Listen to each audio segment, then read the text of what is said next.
தமிழ் தேசிய பொது கட்டமைப்பின் ஜனாதிபதி வேட்பாளர் ப. அரியநேத்திரனை ஆதரித்து யாழ் வடமராட்சியில் நேற்று பரப்புரை கூட்டம் இடம்பெற்றது. வடமராட்சி மாலுசந்தி மைக்கேல் விளையாட்டு மைதானத்தில் வைத்திய சி. சிவகுமார் தலைமையில் குறித்த பரப்புரை கூட்டம் இடம்பெற்றது. கூட்டத்தில் ஈழ மக்கள் புரட்சிகர விடுதலை முன்னணியின் தலைவர் சுரேஷ் பிரேமச்சந்திரன், தமிழ் தேசிய கட்சியின் தலைவர் சட்டத்தரணி என். ஸ்ரீகாந்தா, யாழ் மாநகர சபையின் முன்னாள் முதல்வர் சட்டத்தரணி விஸ்வலிங்கம் மணிவண்ணன், வடக்கு மாகாண சபையின் முன்னாள் உறுப்பினர்களான ப. கஜதீபன் மற்றும் பிந்தன் கனகரட்னம், அரசியல் ஆய்வாளர் சி. ஆர். ஜோதிலிங்கம் உள்ளிட்டவர்கள் கலந்து கொண்டனர். எதிர்வரும் ஜனாதிபதி தேர்தல் கடந்த காலங்களிலே நடைபெற்ற ஜனாதிபதி தேர்தல்களைப் போலல்லாமல் மிக மிக முக்கியத்துவம் வாய்ந்த ஒன்றாக மாறியிருக்கிறது. அதற்கு 2 காரணங்கள். கடந்த காலங்களிலே போட்டி என்பது 2 வேட்பாளர்களுக்கு இடையில் தான் அநேகமாக இருந்திருக்கிறது. பலர் போட்டியிட்டிருந்தாலும் போட்டி என்பது 2 அணிகளுக்குள்ளே அந்த அணிகளின் வேட்பாளர்களுக்கு இடையிலே என்ற நிலைமைதான் கடந்த காலங்களில் இருந்திருக்கிறது. ஆனால் இந்த தேர்தல் அப்படி அல்ல. 4 பிரதான வேட்பாளர்கள், சிங்கள வேட்பாளர்கள் முட்டி மோதி கொண்டிருக்கிறார்கள். அந்த 4 பேர்களுக்குள்ளே போட்டி மிக நெருக்கமானதாக 3 பேர்களுக்கு இடையிலே மாறியிருக்கிறது. அவர்கள் யார் என்பது உங்களுக்கு தெரியும். ஜனாதிபதி ரணில் விக்ரமசிங்க, எதிர்க்கட்சி தலைவர் சஜித் பிரேமதாச, ஜனதா விமுக்தி பெரமுன அல்லது ஜேவிபி என்று கடந்த காலங்களிலே அழைக்கப்பட்டு இப்பொழுது பேர் மாற்றத்தோடு வந்திருக்கிற தேசிய மக்கள் சக்தியின் வேட்பாளர் நல்ல நண்பர் அனுரகுமார திஸ்ஸநாயக்க. 4வது நபரை பற்றி அதிகம் பேச வேண்டியதில்லை. முன்னாள் ஜனாதிபதி மஹிந்த ராஜபக்ஷவின் அரசியல் வாரிசு நாமல் ராஜபக்ஷ தான் அவர். அவருக்கு 4வது இடம் ஒதுக்கப்பட்டிருக்கிறது. ஆகவே அவரை விட்டு விடுவோம். இங்கே 3 மும்முனை போட்டியாக இந்த ஜனாதிபதி தேர்தல் மாறி இருப்பது அதனுடைய முக்கியத்துவத்துக்கு ஒரு காரணம். மற்ற காரணம் நண்பர்களே, சகோதரர்களே, இந்த தேர்தலிலே தமிழினத்தின் சார்பிலே ஒரு பொது வேட்பாளர் களமிறக்கப்பட்டிருப்பது. முதல் தடவையாக இலங்கையின் ஜனாதிபதி தேர்தலிலே தமிழர் ஒருவர் தமிழ் தேசியத்தின் பெயரால், தமிழ் இனத்தின் பெயரால், தமிழினத்தின் அரசியல் கோரிக்கையின் பிரதிநிதியாக களமிறக்கப்பட்டிருப்பது இந்த தேர்தலுக்கு முன் எப்பொழுதும் இல்லாத முக்கியத்துவத்தை வழங்கியிருக்கிறது. இலங்கையினுடைய இனப்பிரச்சனையிலே அக்கறை கொண்டிருக்கிற வெளிநாடுகள், வெளிநாட்டு அரசியல் அவதானிகள், இலங்கையிலே இருக்கிற வெளிநாடுகளின் தூதுவர்கள் உட்பட இலங்கையின் அரசியல் நிலைமையை அவதானிக்கும் சகலரின் கண்களிலும் இந்த பொது வேட்பாளர் இப்பொழுது காந்தமாக அவர்களுடைய கவனத்தை இழுப்பவராக மாறியிருக்கிறார். இந்த பின்னணியில் தான் இந்த தேர்தலிலே எமது மக்கள் கட்டுப்பாட்டோடும் நிதானத்தோடும் திட்டவட்டமான தீர்மானத்தோடும் வாக்களிக்க கடமைப்பட்டிருக்கிறார்கள். உலகத்தின் கண்கள் இப்பொழுது எங்கள் பக்கம், எமது மக்களின் பக்கம். இந்த தேர்தலிலே தமிழ் தேசியத்தின் சார்பிலே நிறுத்தப்பட்டிருக்கிற தம்பி முன்னாள் பாராளுமன்ற உறுப்பினர் அரியநேத்திரன் அவர்களுக்கு ஏன் வாக்களிக்க வேண்டும் என்பதை நாம் சொல்ல வேண்டியதில்லை. வாக்களிக்க நாங்கள் கடமைப்பட்டிருக்கிறோம். அவர் எங்களுடைய வேட்பாளர். அவருக்கு வாக்களிக்கிற ஒவ்வொரு தமிழ் மகனும் மகளும் தன்னுடைய உரிமைக்காக, எங்கள் எதிர்கால சந்ததியின் நல்வாழ்வுக்காக தங்களுடைய தீர்மானத்தை வாக்குச் சீட்டுகளிலே ஆதரவு வாக்காக மாற்ற கடமைப்பட்டிருக்கிறார்கள். இதற்கு என்ன காரணம் என்ற ஒரு கேள்வி எழத்தான் செய்யும். எதற்காக தமிழ் வேட்பாளர் என்ற கேள்வியை எழுப்புகிற நல்ல புத்திஜீவிகள், புத்திசாலிகள் எமது மக்கள் மத்தியிலே அரசியல்வாதிகள் சிலராக காணப்படுகிறார்கள். அவர்களுக்கு நான் 2 வார்த்தைகளிலே என் பேச்சின் ஊடாக பதில் சொல்ல கடமைப்பட்டிருக்கிறேன். இந்த தேர்தலை பொறுத்தமட்டிலே அரியநேத்திரன் அவர்களை பொது வேட்பாளராக ஏன் நாங்கள் அனைவரும் உங்களின் சார்பிலே எங்களின் சார்பிலே நிறுத்தி இருக்கிறோம் என்பதை திட்டவட்டமாக தெளிவாக நாங்கள் கூறிய பின்னரும் தமிழரசு கட்சியில் இருக்கிற சில புத்திசாலிகள் சிங்கள கட்சிகளின் எடுபிடிகளாக தொடர்ந்து செயல்பட்டு கொண்டிருக்கிற சில தமிழ் அரசியல்வாதிகள் அனாவசியமாக இந்த கேள்வியை கேட்டுக்கொண்டிருக்கிறார்கள். அவர்களுக்கு தெரியும் நாங்கள் ஏன் அவரை நிறுத்தி இருக்கிறோம் என்பது. நாங்கள் நிறுத்துவதற்கு நிர்பந்திக்கப்பட்டோம். யுத்தம் எப்பொழுது முடிந்தது? 2009ஆம் ஆண்டு. நடந்து கொண்டிருப்பது 2024ஆம் ஆண்டு. 15 வருடங்கள், 30 வருடங்களாக நீடித்த யுத்தம் முடிவுக்கு கொண்டு வரப்பட்டு 15 வருடங்கள் முழுதாக உருண்டோடிவிட்ட பின்னரும் கூட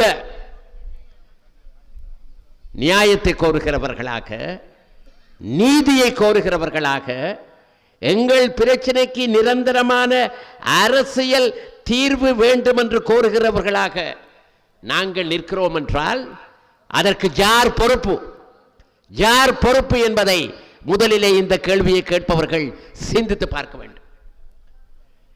பிரதான சிங்கள கட்சிகள், அவர்களுடைய தலைவர்கள் மற்றும் இந்த கட்சிகளின் சார்பிலே நிறுத்தப்பட்டிருக்கிற வேட்பாளர்கள் 4 பேர்களையும் சேர்த்து தான் சொல்கிறேன். ரணில், சஜித், அனுர, நாமல். அழகான பெயர்கள். அவர்களும் ஓரளவுக்கு அழகானவர்கள் தான். ஓரளவுக்கு இந்த 4 மனிதர்களும் வெவ்வேறு பெயர்களை கொண்டிருந்தாலும், வெவ்வேறு முகங்களை கொண்டிருந்தாலும், வெவ்வேறு கட்சிகளின் சார்பிலே நிறுத்தப்பட்டிருந்தாலும் அடிப்படையிலே அவர்கள் அனைவரும் ஒன்று என்பதை நாங்களும் நீங்களும் தெளிவாக தெரிந்து கொண்டிருக்கிறோம். இந்த இலங்கை தீவு ஒரு பௌத்த சிங்கள நாடு. இந்த இலங்கை தீவு என்னுடைய ஆட்சி அதிகாரம் அனைத்துக்கும் உரியவர்கள் பௌத்த சிங்கள மக்கள் என்கிற தவறான சிந்தனைக்கு அடிபணிந்தவர்களாக, பௌத்த சிங்கள பேரினவாதம் என்று அழைக்கப்படுகிற அந்த இனவரி கொள்கையையும் கோட்பாட்டையும் ஏற்றுக்கொண்டவர்களாக இந்த சிங்கள தலைவர்களும் இந்த வேட்பாளர்களும் இருந்து கொண்டிருக்கிறார்கள். எங்களுக்கு இப்பொழுது தனிநாடு என்பது கோரிக்கையாக இல்லை. நாங்கள் ஒரு காலத்திலே தனிநாடு கேட்டோம். அதற்கான மக்கள் ஆணை 77ஆம் ஆண்டு தேர்தலிலே கொடுக்கப்பட்டது. அமைதி வழியிலே போராடினோம், பின்னர் ஆயுத வழிக்கு மாறினோம். 30 வருஷங்கள் உலகம் மீண்டும் மீண்டும் சொல்கிறது. இங்கே ஒரு உக்கிரமான போராட்டம் சில இடைவேளைகளோடு நடந்தேறியது. 2 தரப்பிலும் இளமுயிர்கள், தமிழ் இளைஞர்கள், சிங்கள இளைஞர்கள், 2 தரப்பிலும் யுத்த தீயிலே பொசுங்கி போனார்கள். எங்களுக்கு சுதந்திரம் வேண்டும் என்ற கோரிக்கையோடு எங்களுடைய இளைஞர்களும் யுவதிகளும், இது சிங்கள நாடு, பௌத்த நாடு, உடைக்க அனுமதிக்க மாட்டோம் என்கிற நிலைப்பாட்டோடு அரசாங்க துருப்புகளாக, அரசாங்க படைகளாக சிங்கள இளைஞர்கள். இந்த யுத்தம் 30 வருஷங்கள் முடிந்து பல லட்சம் உயிர்களை 2 தரப்பிலும் பலியெடுத்து, யுத்தத்தோடு எந்த விதத்திலும் ஒரு தரப்பாக சம்பந்தப்பட்டிராத தமிழ் மக்களை, சிங்கள மக்களை, ஏன் முஸ்லிம் மக்களை கூட பல்லாயிரக்கணக்கிலே பலிகொண்ட பின்னரும் கூட இந்த நாட்டின் ஆட்சி பீடத்தை அலங்கரித்த தலைவர்கள் 2009க்கு பிறகு 9 இருந்து இற்றை வரையிலே இந்த பிரச்சனையை தீர்ப்பதற்கு நேர்மையாக இதய சுத்தியோடு எந்த நடவடிக்கையையும் எடுத்திருக்கவில்லை. அவர்கள் எடுக்க மாட்டார்கள். ஏனெனில் பௌத்த சிங்கள பேரினவாதம் என்கிற அந்த இனவெறி கோட்பாட்டு என்கிற அந்த சேற்றுக்குள்ளே, அந்த சேற்று குட்டைக்குள்ளே ஊறுகிற அரசியல் மட்டைகளாகத்தான் இவர்கள் இருந்து கொண்டிருக்கிறார்கள். பௌத்த சிங்கள பேரினவாதம் என்கிற சிந்தனை சிறையை உடைத்துக் கொண்டு வெளிவருகிற அந்த ஆற்றலோ அறிவோ துணிவோ இவர்களுக்கு கிடையாது. ஆகவே தென்னிலங்கை இப்படித்தான் இருக்கும். ஆட்சிக்கு வருகின்றவர்கள், வர துடிப்பவர்கள் இப்படித்தான் இருப்பார்கள். அப்படியானால் நாங்கள் எப்படி இருக்க வேண்டும்? தனிநாடு கேட்டு நாங்கள் இப்பொழுது எங்களுடைய பிரதேசத்தை வாழையடி வாழையாக, பரம்பரை பரம்பரையாக, சரித்திர ரீதியாக சொன்னால் கிட்டத்தட்ட 2500 அல்ல 3500 வருடங்களுக்கு மேலாக வாழ்ந்து வந்திருக்கிற இந்த மண்ணிலே எங்கள் மூதாதையர்களின் எச்ச சொச்சங்கள், மிச்ச மிகுதிகள், சாம்பல்கள் கலந்து விட்டிருக்கிறதோ, எந்த மண்ணிலே வீசுகிற காற்று எங்கள் நீண்ட நெடிய வரலாற்றை, எங்கள் மேனிகளை உரசுகிற பொழுது சொல்லாமல் சொல்லிக் கொண்டிருக்கிறதோ, இந்த மண்ணிலே சுயாட்சியைத்தான் நாங்கள் கோருகிறோம். சுயாட்சி என்ன என்றால் உங்களுக்கு நன்றாக தெரியும். ஒரே நாட்டுக்குள்ளே பல்வேறு இனங்கள், பல்வேறு மொழிகளை பேசுகிற மக்கள் வாழுகின்ற சூழ்நிலைகளிலே அவரவருடைய பிரதேசத்திற்கு, அவரவருடைய தாயகத்திற்கு சுயாட்சி வழங்கப்படுகிறது. நாடு ஒன்றாக இருக்கும், நாட்டின் கொடி ஒன்றாக இருக்கும். வெளிநாடுகளை பொறுத்த மட்டிலே அந்த அடிப்படையிலே இலங்கை தீவும் ஒன்றாக இருக்கும். ஆனால் ஒன்றாக இருக்கிற இலங்கை தீவு என்ற நாட்டுக்குள்ளே பல்வேறு மாநிலங்கள், எங்களுக்கும் ஒரு மாநிலம், எங்கள் தாயகம், வடக்கு மாகாணமும் கிழக்கு மாகாணமும் இணைந்திருக்கிற இந்த அழகிய பூமி, இங்கே எங்களை ஆளவிடுங்கள். இலங்கைக்கு என்ன படைகள் இருக்கும், கடற்படை, விமானப்படை, இராணுவம் எல்லாம் இருக்கும். ஆனால் எங்களுக்கு என்ன ஒரு போலீஸ் படை இருக்கும். இந்தியாவிலே இருப்பதை போல, கனடாவிலே இருப்பதை போல, அமெரிக்காவின் பல்வேறு மாநிலங்களிலே இருப்பது போல, ஏன் பாகிஸ்தானிலே பல்வேறு மாநிலங்களே இருப்பதை போல, மலேசியாவிலே இருப்பதை போல, பல்வேறு இனங்கள் வாழுகிற நாடுகளிலே இந்த ஆட்சி முறை இருக்கிறது. பல்வேறு விடயங்கள் மாநில அரசாங்கத்துக்கு கொடுக்கப்பட்டிருக்கின்றன. மத்திய அரசாங்கம் என்று சொல்லப்படுகிற முழு நாட்டுக்கும் பொறுப்பான அரசாங்கத்துக்கிடம் சில விடயங்கள் இருக்கும். நாட்டின் பாதுகாப்பு, வெளி விவகாரம், ரூபாய்களை அச்சடிக்கிற அந்த கரன்சி தொடர்பான நிதி அதிகாரம், இப்படி சில அவசியமான அதிகாரங்களை மத்திய அரசாங்கம், முழு நாட்டுக்கும் பொறுப்பான அரசாங்கம் வைத்திருக்கும். மிகுதி அனைத்தும் அத்தனையும் மாநில அரசாங்கங்களிடம் இருக்கும். இந்தியாவை உதாரணமாக சொன்னால் அங்கே 28 மாநிலங்கள் அங்கே இருக்கின்றன. 28 பல்வேறு மொழிகள் பேசுகிற மக்கள் வாழ்ந்து கொண்டிருக்கிறார்கள். ஒவ்வொரு மாநிலமும் கணிசமான அதிகாரங்களை தன்னுடைய கைகளிலே வைத்திருக்கிறது. அதனால் தான் நண்பர்களே, தம்பிகளே, உத்தரப்பிரதேசத்தின் முதல்வராக மாயாவதி இருந்த பொழுது சில வருடங்களுக்கு முன்னர் அங்கே சோனியா காந்தி இந்தியாவின் நிழல் பிரதமராக கருதப்பட்டவர். மன்மோகன் சிங் பிரதமர், ஆனால் நிஜ பிரதமர் சோனியா காந்தி என்று கருதப்பட்டவர்.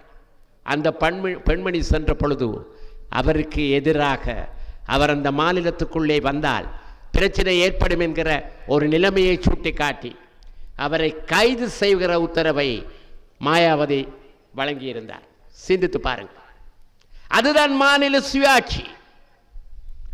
ஒட்டுமொத்த நாடும் ஒன்றாக இருக்கிற பொழுது அந்தந்த பிரதேசம், அந்தந்த மாநிலங்கள், அந்தந்த மாநிலங்களுக்குரிய மக்களின் கைகளிலே இருக்கும். இது ஒன்றும் புதிய விடயம் அல்ல. இதனைத்தான் நாங்கள் கோருகிறோம். இதை பரிசீலிப்பதற்கு கூட இந்த 4 நல்ல மனிதர்களும் தயாராக இல்லை. ரணில், சஜித், அனுர, நாமல். சுயமரியாதை கொண்ட எந்த தமிழனோ தமிழச்சியோ இவர்களுக்கு வாக்களிக்க முடியுமா? ஆனால் என் நண்பர்களே, நாமளுக்கு இங்கே பெரிதாக இப்பொழுது ஆட்கள் கிடையாது. அவருடைய தந்தையோடு இருந்தவர்கள் எல்லாம் இப்பொழுது கட்சி மாறிவிட்டார்கள், பிழைக்க தெரிந்த அரசியல்வாதிகள். ஆகவே இந்த 3 மனிதர்களுக்கு இடையிலே தான் போட்டி இருக்கிறது. அதிலும் அனுரகுமாரவுக்கு அவருடைய கட்சிக்காரர்கள் அனுதாபிகளை விட்டால் இங்கே பெரிதாக யாரும் கிடையாது. ஆனால் சஜித்துக்கென ஒரு கூட்டம், ரணிலுக்கென இன்னொரு கூட்டம், வாழ தெரிந்த கூட்டம், நேரத்துக்கு நேரம் நிறம் மாறுகிற பச்சோந்தி கூட்டம். சிந்தித்து பாருங்கள். ரணில் விக்ரமசிங்க 99ஆம் ஆண்டு சந்திரிகாவை எதிர்த்து போட்டியிட்ட பொழுது மானமுள்ள தமிழர்களாக நாங்கள் அப்பொழுது சந்திரிகாவை தோற்கடிப்பதற்காக ரணிலுக்கு ஆதரவு வழங்கினோம். அப்பொழுது சந்திரிகாவோடு நின்றவர்கள் எல்லாம் இப்பொழுது ரணிலோடு பெரும்பான்மையானவர்கள். 2005ஆம் ஆண்டு மீண்டும் ரணில் விக்ரமசிங்க போட்டியிட்ட பொழுது தமிழீழ விடுதலை புலிகள் இயக்கம் தேர்தலை பகிஷ்கரிக்குமாறு அறிவித்தது. மிக பெரும்பான்மையான மக்கள் பகிஷ்கரித்தார்கள். இருந்தும் ஒரு சிலர் வாக்களிக்க விரும்பினார்கள், வாக்களித்தார்கள். ஒரு சிலர் அப்படி வாக்களித்தவர்கள் கூட பெரும்பான்மையாக ரணிலுக்கு வாக்களித்தார்கள். வடக்கு கிழக்கில் அது மஹிந்த ராஜபக்ஷவுக்கு எதிரான வாக்கு, ரணிலுக்கான வாக்கு அல்ல. ஆனால் இந்த 2 தேர்தல்களிலும் 99லும் 2005லும் முதலிலே சந்திரிகாவோடு பின்னர் ரணிலோடு மஹிந்தவோடு 2 தேர்தல்களிலும் ரணிலுக்கு எதிராக இருந்தவர்கள் எல்லாம் இப்பொழுது எங்கே என்று பார்த்தால் ரணிலோடு நின்று கொண்டிருக்கிறார்கள். என்னென்னவோ காரணங்களை கூறுகிறார்கள். ரணில் ஒரு கட்டிக்காரன், மாயாஜால வித்தைக்காரன், பொருளாதார மேதை, வானத்தை வில்லாக வளைக்கக்கூடியவர் என்று சொல்லாத குறையாக இன்றைக்கு அவர்கள் வசனங்களை அழிவிச்சுகிறார்கள். நான் கேட்க விரும்புகிறேன், இதே ரணில் தானே 99 போட்டியிட்டார், இதே ரணில் தானே 2005 போட்டியிட்டார். அப்பொழுது தெரியாத விடயங்கள் எல்லாம் இப்பொழுது உங்களுக்கு தெரிய வருகின்றனவே. என்ன மக்களை என்ன முட்டாள்கள் என்று நினைக்கிறீர்களா?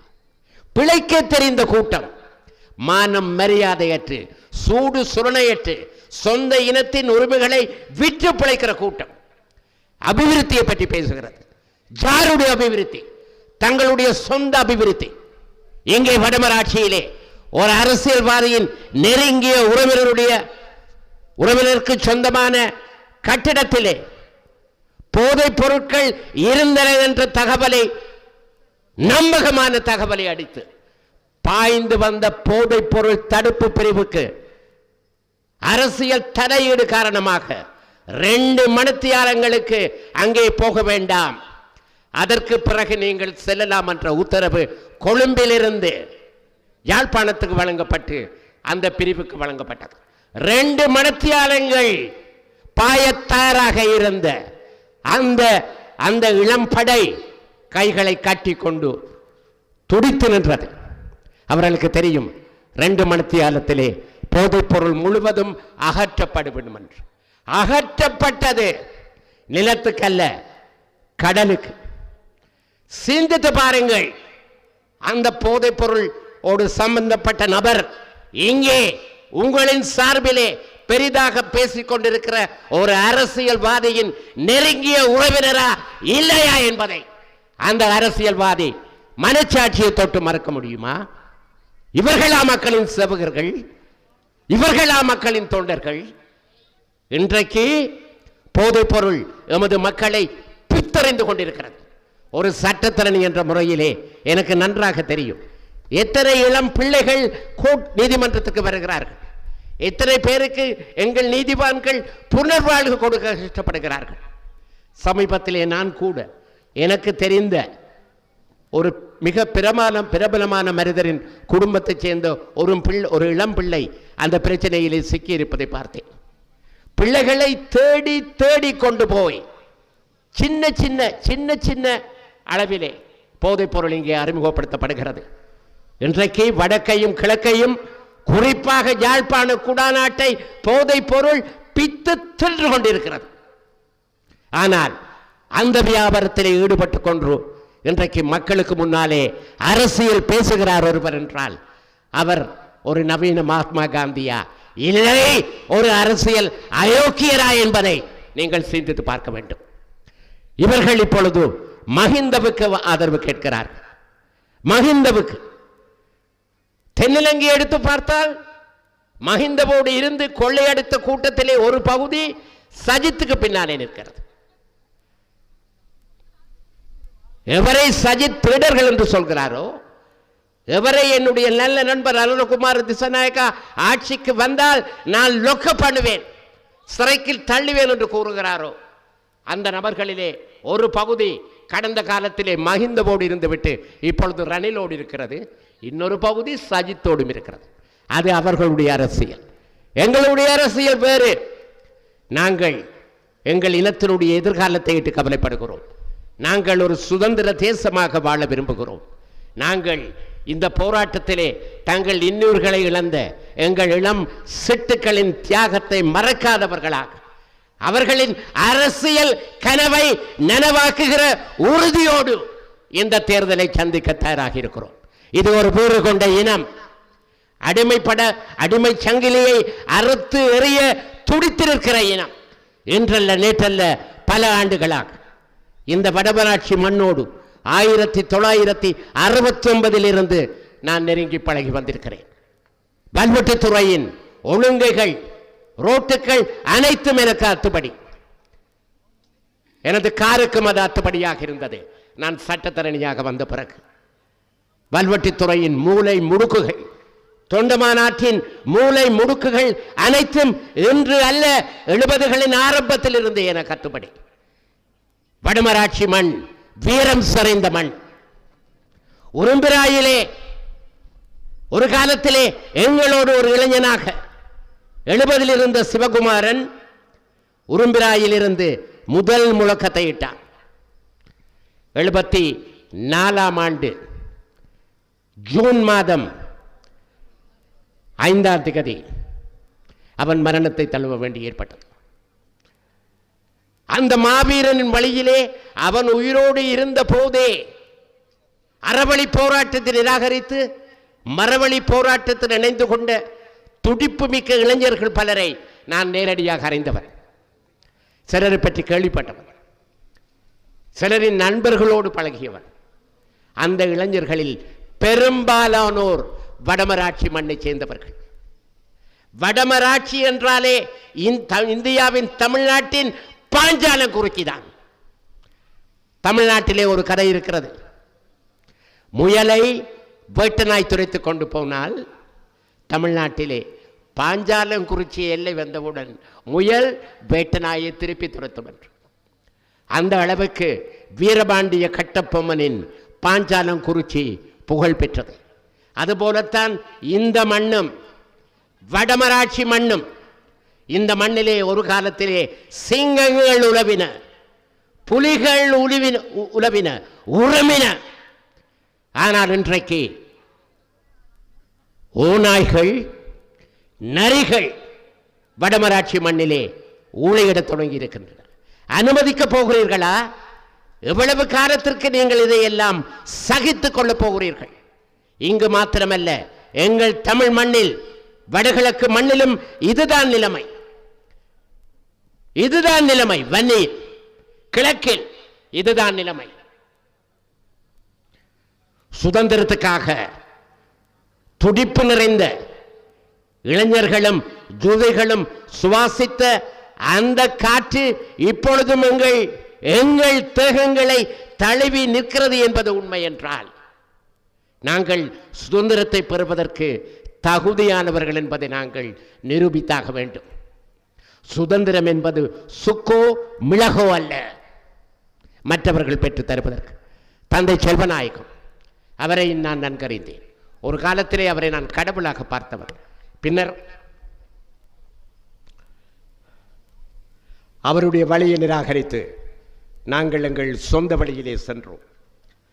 நண்பர்களே, தந்தை செல்வநாயகம் அவர்கள் 70ஆம் ஆண்டு பொதுத் தேர்தல் முடிவுகள் அறிவிக்கப்பட்ட பொழுது யாழ்ப்பாண செயலகத்துக்கு வெளியே பழைய பூங்காவிலே காங்கிரஸ் தொகுதி முடிவுகள் அறிவித்ததை தொடர்ந்து உரையாற்றினார்.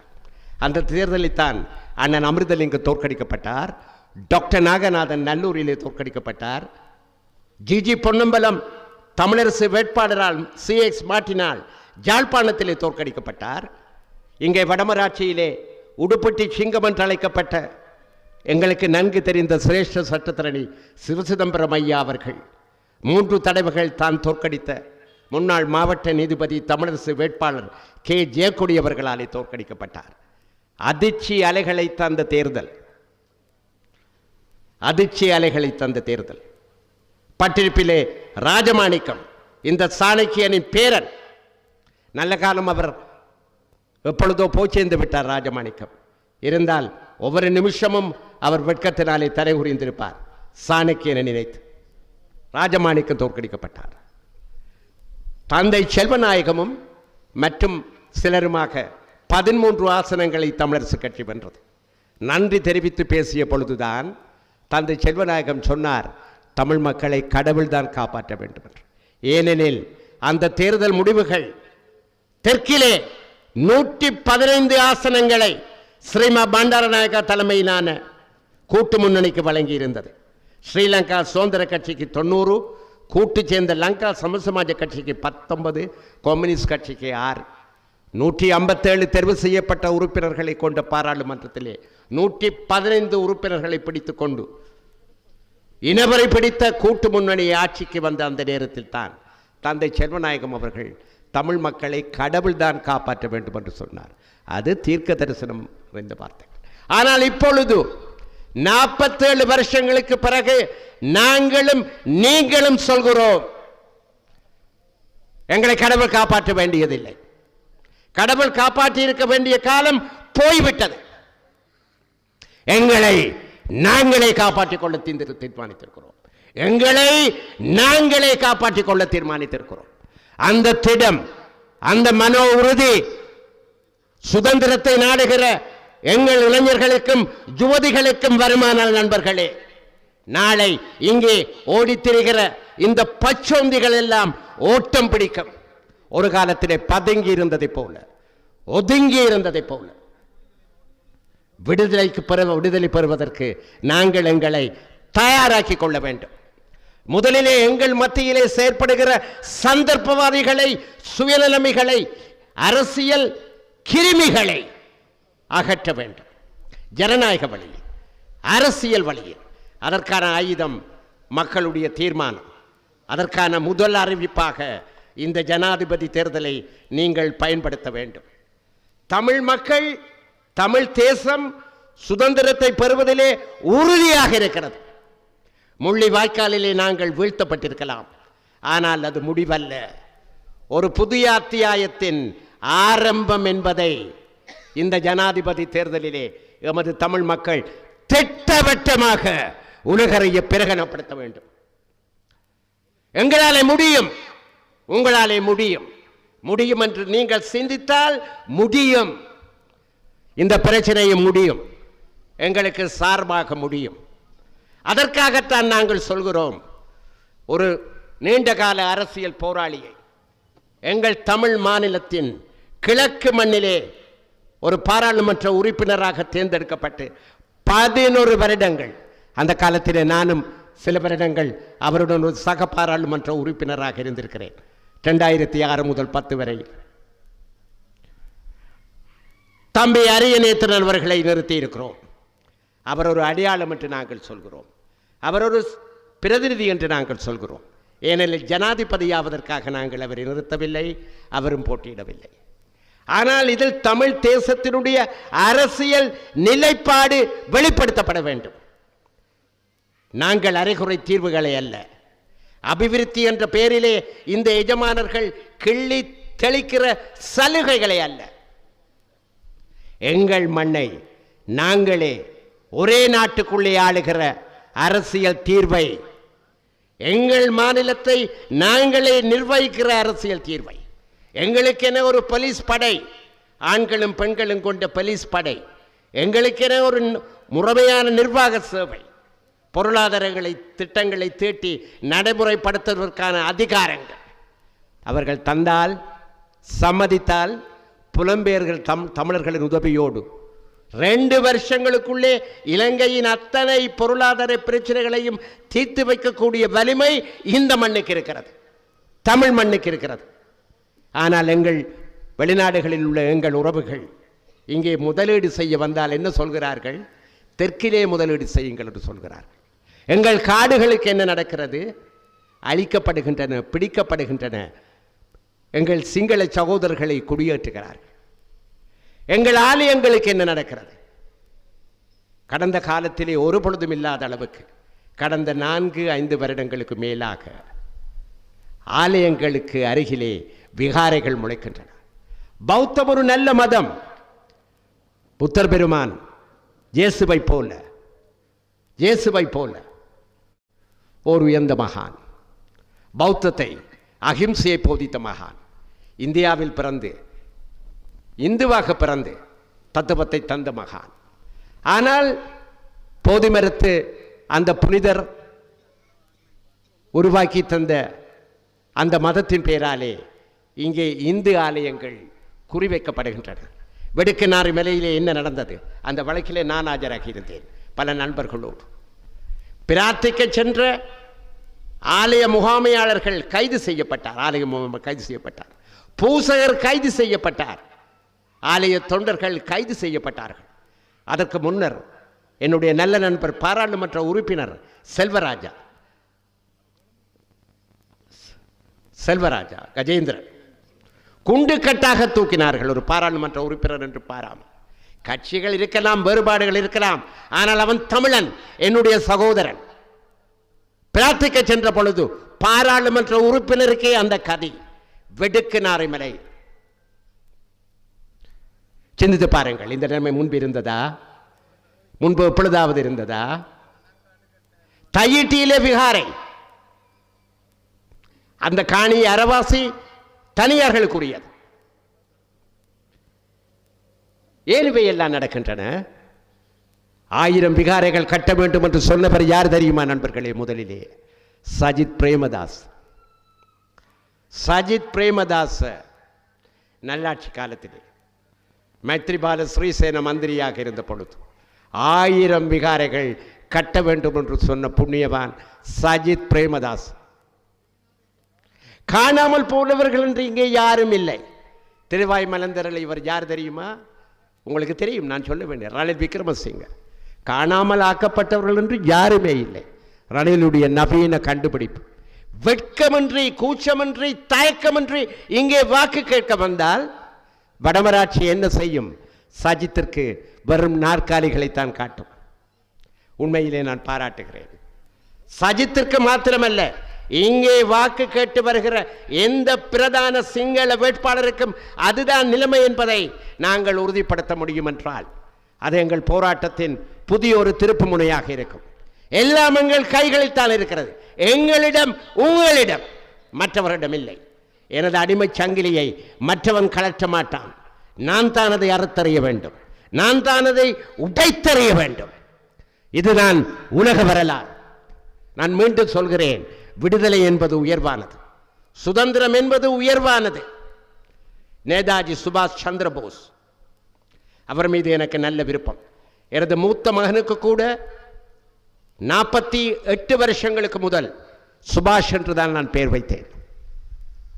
அந்த சுபாஷ் சந்திர போஸ் காந்தியின் வழியை துறந்து போராட்ட பாதைக்கு, ஆயுத போராட்ட பாதைக்கு சென்ற பொழுது இந்திய தேசிய இராணுவத்தை இந்தியாவுக்கு வெளியிலே பிரிட்டிஷ் படைகளிலே இருந்த முன்னாள் வீரர்களை வைத்து கட்டி எழுப்பினார்.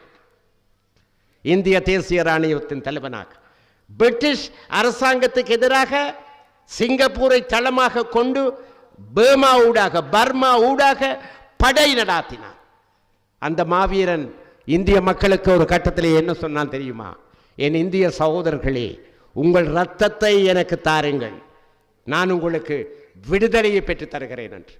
நாங்கள் எமது மக்களிடமிருந்து இரத்தத்தை தருமாறு கேட்கவில்லை. அளவுக்கு அதிகமான இரத்தம் இந்த மண்ணிலே சிந்தி இருக்கிறது, மண்ணிலே கலந்திருக்கிறது. நாங்கள் கேட்பதெல்லாம் அரசியல் ரீதியான ஆதரவை. நான் சொல்கிறேன், எமது மக்கள் ஒரு திரண்ட தேசமாக இந்த ஜனாதிபதி தேர்தலிலே வாக்களிக்க முடியுமானால், அந்த ஒற்றுமை அடுத்து வருகிற பாராளுமன்ற தேர்தலிலும் எதிரொலிக்க முடியுமானால், எங்கள் விடுதலையை 5 வருடங்களுக்குள்ளே, நான் சிந்தித்து தான் சொல்கிறேன், எங்களால் பெற்றுக்கொள்ள முடியும். நேற்று கூட ஐக்கிய நாடுகள் மன்றத்தின் மனித உரிமைகள் பேரவையிலே இலங்கை தொடர்பான அறிக்கை, இலங்கை தொடர்பாக ஒரு விசேட கமிஷனர் நியமிக்கப்பட்டு அவர் 3 மாதங்களுக்கு ஒரு முறை அறிக்கை சமர்ப்பிக்கிறார். அவருடைய அறிக்கை சமர்ப்பிக்கப்பட்டு அவர் உரையாற்றிய பொழுது என்ன சொன்னார்? கெடுபிடிகள், நெருக்கடிகள், கைதுகள், அத்துமீறல்கள் அனைத்தும் இலங்கையில் தொடர்ந்து கொண்டிருக்கிறேன் என்று சொன்னார். இலங்கை பிரதிநிதி வழக்கம் போல அதை நிராகரித்தாலும் பல நாடுகள், கனடா, பின்லாந்து, பிரிட்டன், இங்கிலாந்து எங்களுக்கு ஆதரவாக பேசியிருக்கிறார். எங்கள் பிரச்சனை இப்பொழுதும் உலக அரங்கில் இருந்து கொண்டிருக்கிறது. அதை நாங்கள் தனியவிடக்கூடாது. அதை எரிந்து கொண்டிருக்க வேண்டும். எரிந்து கொண்டிருக்கிற பிரச்சனையாக அது நீடிக்க வேண்டும். இந்த பின்னணியிலே ஒன்றுபட்ட தேசமாக கிடைக்கிற வாய்ப்புகளை நாங்கள் பயன்படுத்தி எழுந்து நின்றால், விடுதலைக்காக குரல் கொடுத்தால், நண்பர்களே, சகோதர சகோதரிகளே, எங்கள் விடுதலையை நாங்கள் விரைவாக பெற முடியும். அதற்கான முதல் அத்தியாயம்தான் இங்கே இந்த தேர்தலிலே தம்பி அரியநேத்திரன் களமிறக்கப்பட்டதன் மூலம் எழுதப்பட்டிருக்கிறது. இந்த சந்தர்ப்பத்தை நாங்கள் பயன்படுத்தியாக வேண்டும், பயன்படுத்துவோம். அதற்காகத்தான் நாங்கள் அனைவரும் எங்களால் இயன்ற அளவிலே செயல்படுகிறோம். எனது உடல்நிலை பாதிக்கப்பட்டாலும் கூட, நான் நேற்று திருகோணமலைக்கு போயிருந்தேன். இரவிரவாக திரும்பினோம். மீண்டும் மன்னாருக்கு போக வேண்டும். 13ஆம் தேதி, 14 திருகோணமலை, 15 மட்டக்களப்பு, பின்னர் அம்பாறை, பின்னர் யாழ்ப்பாணம் சென்றாக வேண்டும். வடகிழக்கின் அனைத்து கிராமங்களிலும் காலபதித்த சில அரசியல்வாதிகளிலே நானும் ஒருவன் என்ற முறையிலே நான் மிக தெளிவாக சொல்கிறேன், எங்கள் வடகிழக்கு மண், தமிழ் ஈழம், செந்தமிழ் ஈழம் விரைவிலே விடுதலை பெறும். ஒன்றுபட்ட நாட்டின் ஒரு மாநிலமாக அது சுயாட்சியை கோரி நிற்கிறது. ஆனால் நீண்ட நாட்களுக்கு நாங்கள் இப்படியே கோரிக்கொண்டிருக்க முடியாது. ஒன்றில் பிரச்சனை அவர்கள் ஒழுங்கான முறையிலே தீர்த்தாக வேண்டும், பூரணமான சுயாட்சியை தந்தாக வேண்டும். இந்த 13, 14, 15 கதையெல்லாம் வேண்டாம். 13 என்கிற இந்த மாகாண சபைகள் திட்டத்தை அரசியல் சாசனத்துக்குள்ளே கொண்டு வந்த 13வது அரசியல் திருத்தத்தை தான் 13 என்று பேசுகிறார்கள் என்பது உங்களுக்கு தெரியும். அந்த 13 கீழே வந்த அதிகாரங்களை எல்லாம் மெல்ல மெல்ல உருவி எடுத்துவிட்டு இப்பொழுது 13 வைத்து பிணைந்து கொண்டிருக்கிறார்கள். நாங்கள் எங்கோ போய்விட்டோம். முழுமையான மாநில சுயாட்சி, முழுமையான மாநில சுயாட்சி, மத்திய அரசாங்கம் தலையிட முடியாத மாநில சுயாட்சி, ஆனால் ஒரே நாடு. அவர்கள் தயார் என்றால் இந்த இலங்கை தீவு ஒன்றாக இருக்கும். அவர்கள் தயார் இல்லை என்றால், நண்பர்களே, நான் தெளிவாக சொல்கிறேன், இந்த இலங்கை தீவின் ஒற்றுமையை எதிர்காலத்திலே ஏதாவது ஒரு சந்தர்ப்பத்திலே கடவுளாலும் காப்பாற்ற முடியாது. தெளிவாக சொல்கிறேன். அதனுடைய அர்த்தத்தை புரிந்தவனாக நான் சொல்கிறேன். எங்களுக்கு சுயநிர்ணய உரிமை உண்டு. சுயநிர்ணய உரிமை என்பது எங்கள் அரசியல் தலைவிதியை நாங்களே தீர்மானிக்கிற உரிமை. அதை பிரயோகித்துத்தான் நாங்கள் ஒரு காலத்திலே இணைப்பாட்சியை கேட்டோம், சமஷ்டி. பின்னர் தனிநாட்டை கேட்டோம். முள்ளிவாய்க்காலிலே முறியடிக்கப்பட்ட பிறகு மீண்டும் நாங்கள் சமஷ்டி அடிப்படையிலே முழுமையான மாநில சுயாட்சியை கோரியிருக்கிறோம். இந்த சந்தர்ப்பத்தை பயன்படுத்த வேண்டியது நாங்கள் அல்ல, அவர்கள். அவர்கள் இலங்கை தீவு பருத்தித்துறை முதல் தேவேந்திர முனை வரை ஒரே நாடாக இருக்க முடியும். அதற்கு நாங்கள் தயாராக இருக்கிறோம். சிங்கள மக்கள் எங்கள் சகோதரர்கள். எனக்கு பல சிங்கள நண்பர்கள் இருக்கிறார்கள். சிங்கள மக்களுக்கும் தமிழ் மக்களுக்கும் அடிப்படையிலே பிரச்சனை கிடையாது, அடிப்படையிலே பிரச்சனை கிடையாது. ஆனால் பதவி வரை கொண்ட சிங்கள அரசியல் தலைவர்கள் ஆங்கிலேயர்கள் வெளியேறிய பிறகு அனைத்து அதிகாரங்களையும் மெல்ல மெல்ல தங்கள் கைகளுக்குள்ளே கொண்டு வந்து எங்கள் மலையக மக்களுடைய பிரஜா உரிமை பறித்து, வாக்குரிமையை பறித்து, தமிழினத்தின் மொத்த ஜனத்தொகையிலே அரைவாசி பேரை நாடற்ற அநாதிகளாக்கி, பின்னர் 8 வருஷம் கழித்து 56 சிங்கள மட்டு சட்டத்தை கொண்டு வந்து குடியேற்ற திட்டங்களூடாக வடக்கு கிழக்கிலே எங்கள் மண்ணை பறித்தெடுத்து அதை எதிர்த்த எங்கள் தலைவர்கள் தொண்டர்கள் மீது அரசாங்க அராஜகத்தை கட்டவிழ்த்துவிட்டு என்னவெல்லாம் செய்தார்கள். 58 திட்டமிட்ட வன்முறை தமிழ் பொதுமக்களுக்கு எதிராக ஏவிவிடப்பட்டது. என்னவென்னவெல்லாம் நடந்தது என்பதை அப்பொழுது நான் 8 வயது சிறுவனாக அப்பொழுது தமிழரசு கட்சியில் வெளியிடப்பட்ட ஒரு சிறிய பிரசுரத்தினூடாக படித்தறிந்திருக்கிறேன். 58 பின்னர் 77 83 பின்னர் தொடர்ச்சியான யுத்தம். எத்தனை காலம்தான் நண்பர்களே நாங்கள் இப்படி வாழ்வது? இந்த பிரச்சனைக்கு நாங்கள் முடிவு கட்ட வேண்டும், நல்லதொரு முடிவு காண வேண்டும். எதிர்கால சந்ததியிடம் இந்த பிரச்சனையை நாங்கள் விட்டு செல்ல முடியாது. நாங்கள் எங்கள் தலைமுறை இந்த பிரச்சனைக்கு தீர்வு கண்டாக வேண்டும். அந்த உறுதி எங்களுக்கு இருக்கிறது. அப்படியான ஒரு அரசியல் படையணியை நாங்கள் உருவாக்க முடியும். நான் மீண்டும் சொல்கிறேன், எங்கள் மண்ணிலிருந்து தெரிவாகிற மக்கள் பிரதிநிதிகள் ஒரே குரலிலே எங்களுடைய கோரிக்கை இது என்று சொல்ல முடியுமாக இருந்தால் நாங்கள் எங்கள் அரசியல் விடுதலையை அரசியல் வழியிலே வென்றெடுக்க முடியும். காலம் கனிந்திருக்கிறது. அதை நாங்கள் பயன்படுத்த வேண்டும். அதனால்தான் தம்பி அரியநேத்திரன் அவர்களை நாங்கள் இந்த தேர்தலிலே மிக நன்றாக சிந்தித்து முடிவெடுத்திருக்கிறோம். இந்த சின்ன பையன் ஜனாதிபதி சட்டத்தரணி சுமந்திரன் என்ன எல்லாமோ பேசிக்கொண்டிருக்கிறார். அவரோடு சேர்ந்த சில குட்டி ஜால்ராக்கள், ஒரு சின்ன பட்டாளம் தமிழரசு கட்சிக்குள்ளே. ஆங்கிலத்திலே சொல்வார்கள் விசிலடிச்சான் குஞ்சுகள் என்று. தமிழரசு கட்சியில் உள்ள இந்த அரசியல் விசிலடிச்சான் குஞ்சுகள் சுமந்திரனுக்கு பின்னாலே ஏதோ சொல்லிக் கொண்டிருக்கின்றன. அது போதாதென்று இங்கே எங்கள் மத்தியில் உள்ள சந்தர்ப்பவாத சுயநலவாதிகள், ஆனால் தமிழரசு கட்சியில் உள்ள இலட்சியவாதிகள் ஸ்ரீதரன், ஸ்ரீநேசன், ஜோகேஸ்வரன், இப்படி பல பேர் எங்களோடு இருக்கிறார்கள். இது ஒரு புதிய மாற்றம், புதிய திருப்பம், ஒரு புதிய அரசியல் தலைமை உருவாக்கி கொண்டிருக்கிறது. விலை போக முடியாத, ஏமாற்ற தெரியாத அரசியல் தலைமை உருவாக்கி கொண்டிருக்கிறது. எங்களினம் விடுதலைக்கு தகுதியானது. அதை நாங்கள் விரைவிலே பெறுவோம். நான் அதிக நேரம் பேச விரும்பவில்லை. பேச வேண்டும் என்ற எண்ணத்தோடும் நான் இங்கே வரவில்லை. உடல்நல குறைவு இருந்தாலும் கூட சிறிது நேரம் பேசிவிட்டு போகலாம் என்று தான் வந்தேன். ஆனால் ஆர்வம் ததும்புகிற உங்கள் முகங்களை, வீரம் செறிந்த இந்த வடமராட்சி மண்ணில் கால் பதித்த அந்த சூழ்நிலையெல்லாம் என்னை மாற்றிவிட்டிருக்கிறது. நண்பர்களே, சகோதரர்களே, முகம் தெரியாமல் வீடுகளில் இருந்து எனது குரலை கேட்டுக்கொண்டிருக்கிற உடன்பிறப்புகளே, சிந்தியுங்கள். நீங்கள் என்ன சிந்திப்பீர்கள் என்று எங்களுக்கு நன்றாக தெரியும். ஆனால் உங்கள் நண்பர்களுக்கு, உறவுகளுக்கு, தெரிந்தவர்களுக்கெல்லாம் சொல்லுங்கள், சங்குக்கு நேரேதான் புல்லடி. ஒரே ஒரு புல்லடி, ஒரே ஒரு வாக்கு. இந்த 2, 3 அதொன்றும் கிடையாது. ஒரே ஒரு வாக்கு தமிழினத்தின் விடுதலைக்காக, சங்கு சின்னத்துக்கு. நன்றி நண்பர்களே. 2024ஆம் ஆண்டுக்கான ஜனாதிபதி தேர்தலிலே தமிழர் தரப்பு பொது வேட்பாளராக திரு ப. அரியநேந்திரன் அவர்களை களமிறக்கியிருக்கிறது. சங்கு சின்னத்திலே அவர் போட்டியிட்டுக் கொண்டிருக்கின்றார். வடக்கு கிழக்கு முழுவதிலும் இருக்கக்கூடிய, ஏன் இலங்கை முழுவதிலும் இருக்கக்கூடிய தமிழ் உணர்வாளர்களுடைய ஆதரவை கோரி அவர்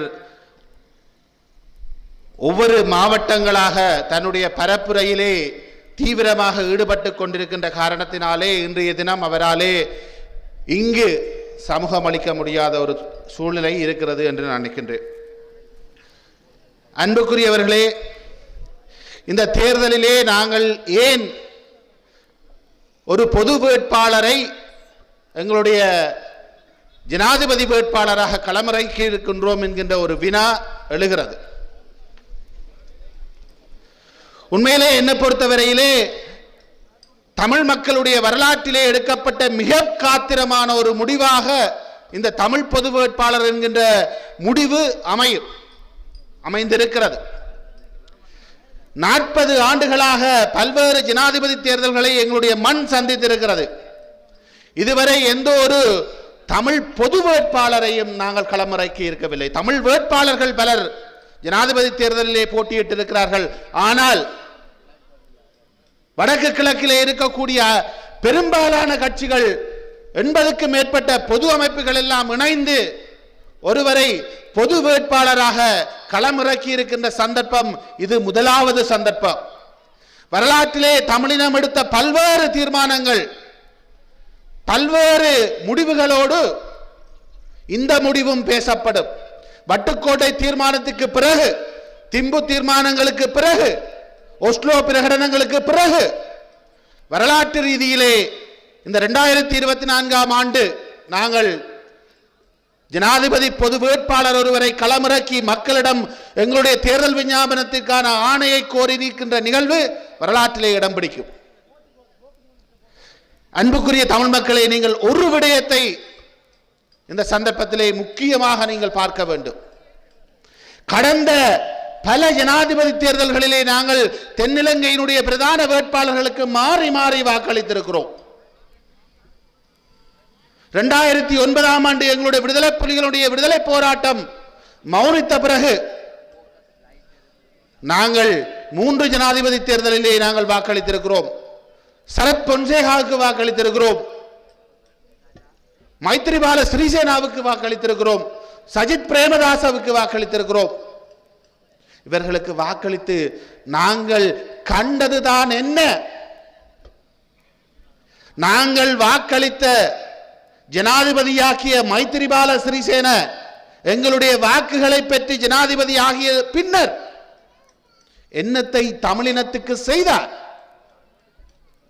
எங்களுடைய வாக்குகளை பெற்று பாராளுமன்றத்திலே எதிர்க்கட்சி தலைவராகவும் பாராளுமன்ற உறுப்பினர்களாகவும் இருந்தார்களே சரத் பொன்சேகாவும் சஜித் பிரேமதாசவும், இவர்கள் எங்களுடைய வாக்குகளை பெற்று தோல்வியடைந்திருந்தாலும் தமிழினம் இன்னல் பட்ட பொழுது தமிழினத்திற்காக ஒரு வார்த்தையாவது குரல் கொடுத்தார்களா? குருந்தூர் மலையிலே எங்களுடைய பாரம்பரியம் சிதைக்கப்பட்ட பொழுது, விடுக்குநாரி மலையிலே எங்களுடைய பாரம்பரியம் அளிக்கப்பட்ட பொழுது, மயிலந்த மடுவிலே எங்களுடைய பசுமாடுகள் கொன்றொழிக்கப்பட்ட பொழுது எங்களுடைய வாக்குகளை பெற்ற இந்த தலைவர்களுடைய வாய்கள் எங்கே போயிருந்தது? ஆகவே நாங்கள் ஒரு கணம் சிந்திக்க வேண்டும்.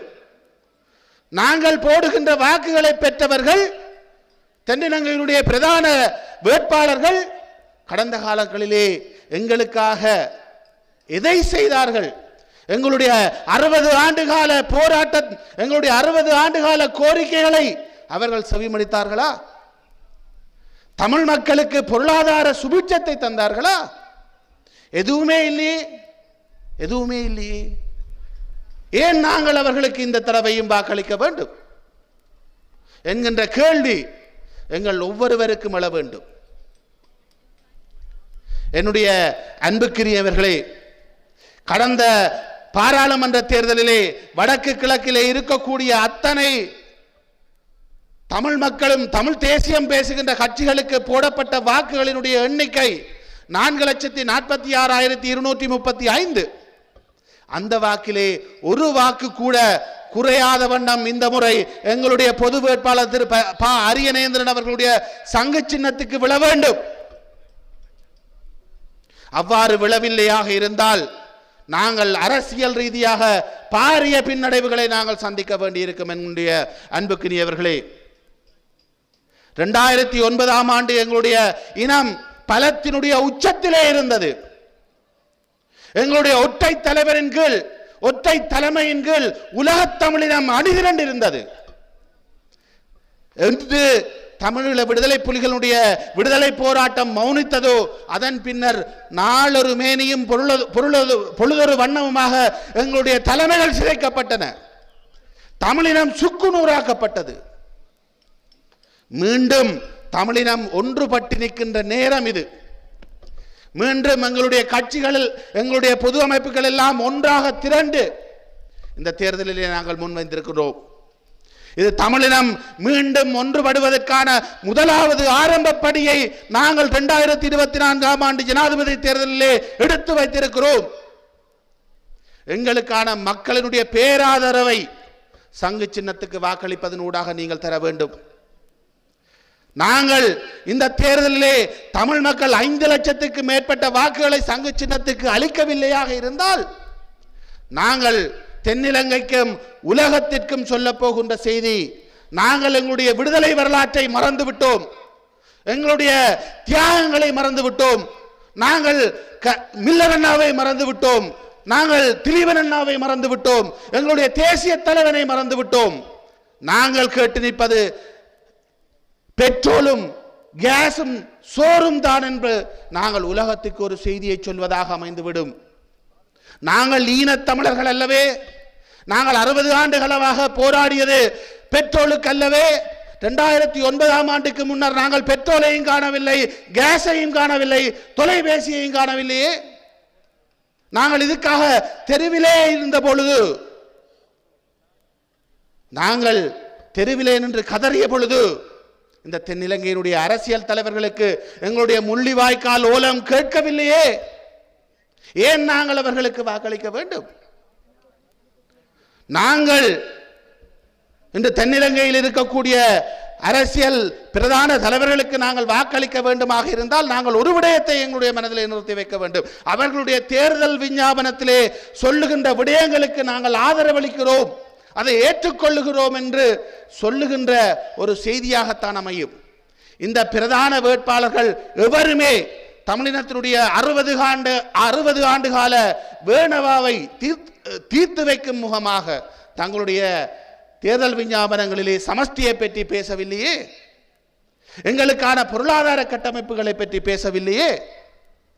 நாங்கள் விரும்பாத விடயங்களை பேசுகின்ற அவர்களுடைய தேர்தல் விஞ்ஞாபனத்துக்கு நாங்களே ஆதரவாக வாக்களிக்க வேண்டும்? நான் போடப்போகின்ற வாக்கு நான் விரும்புகின்ற தேர்தல் விஞ்ஞாபனத்தை முன்வைத்திருக்கின்ற ஒரு வேட்பாளருக்காகத்தான் இருக்க வேண்டுமே தவிர நான் விரும்பாத விடயங்களை கூறுகின்ற ஒரு வேட்பாளருக்கு என்னுடைய வாக்கை நான் செலுத்த முடியாது. என்னை பொறுத்தவரையிலே சங்கு சின்னத்திலே போட்டியிடுகின்றது அரியநேந்திரன் அவர்களுடைய தேர்தல் விஞ்ஞாபனத்திலே சொல்லப்பட்டிருக்கின்ற விடயங்கள் தான் நாங்கள் எங்களுடைய இனமாக 60 ஆண்டுகளாக கோருகின்ற விடயம். என்னுடைய பேச்சினுடைய இறுதியாக ஒரு விடயத்தை சொல்லிவிட்டு நான் செல்கின்றேன். அன்புக்குரியவர்களே, இந்த பிரதான வேட்பாளர்களுக்கு வாக்களிப்பதனூடாக தென்னிலங்கையில் பொருளாதார மாற்றம் பெறலாம். நாங்கள் அவருக்கு வாக்களித்தால் இவருக்கு வாக்களித்தால் எங்களுடைய லைனில் நின்ற யுகம் கியூ யுகம் மாறும் என்று நாங்கள் யோசிக்கலாம். ஆனால் நான் ஒரு விடயத்தை ஆணித்தரமாக சொல்லுகிறேன். இந்த வாக்குகளாலே வரப்போகின்ற தென்னிலங்கை ஜனாதிபதியினாலே தென்னிலங்கைக்கு வேண்டுமாக இருந்தால் பொருளாதார சுபிட்சம் கிடைக்கலாம். அதனுடைய எந்த ஒரு பலனும் எங்களுடைய வடக்கிற்கோ கிழக்கிற்கோ கிடைக்கப் போவதில்லை என்பதை நாங்கள் ஒவ்வொருவரும் ஞாபகத்திலே வைத்திருக்க வேண்டும். ஏனென்றால் யாழ்ப்பாணத்தில் இருக்கக்கூடிய பலாலி விமான நிலையத்தை கூட சர்வதேச தரத்துக்கு உயர்த்துவதற்கு அவர்கள் விரும்பவில்லை.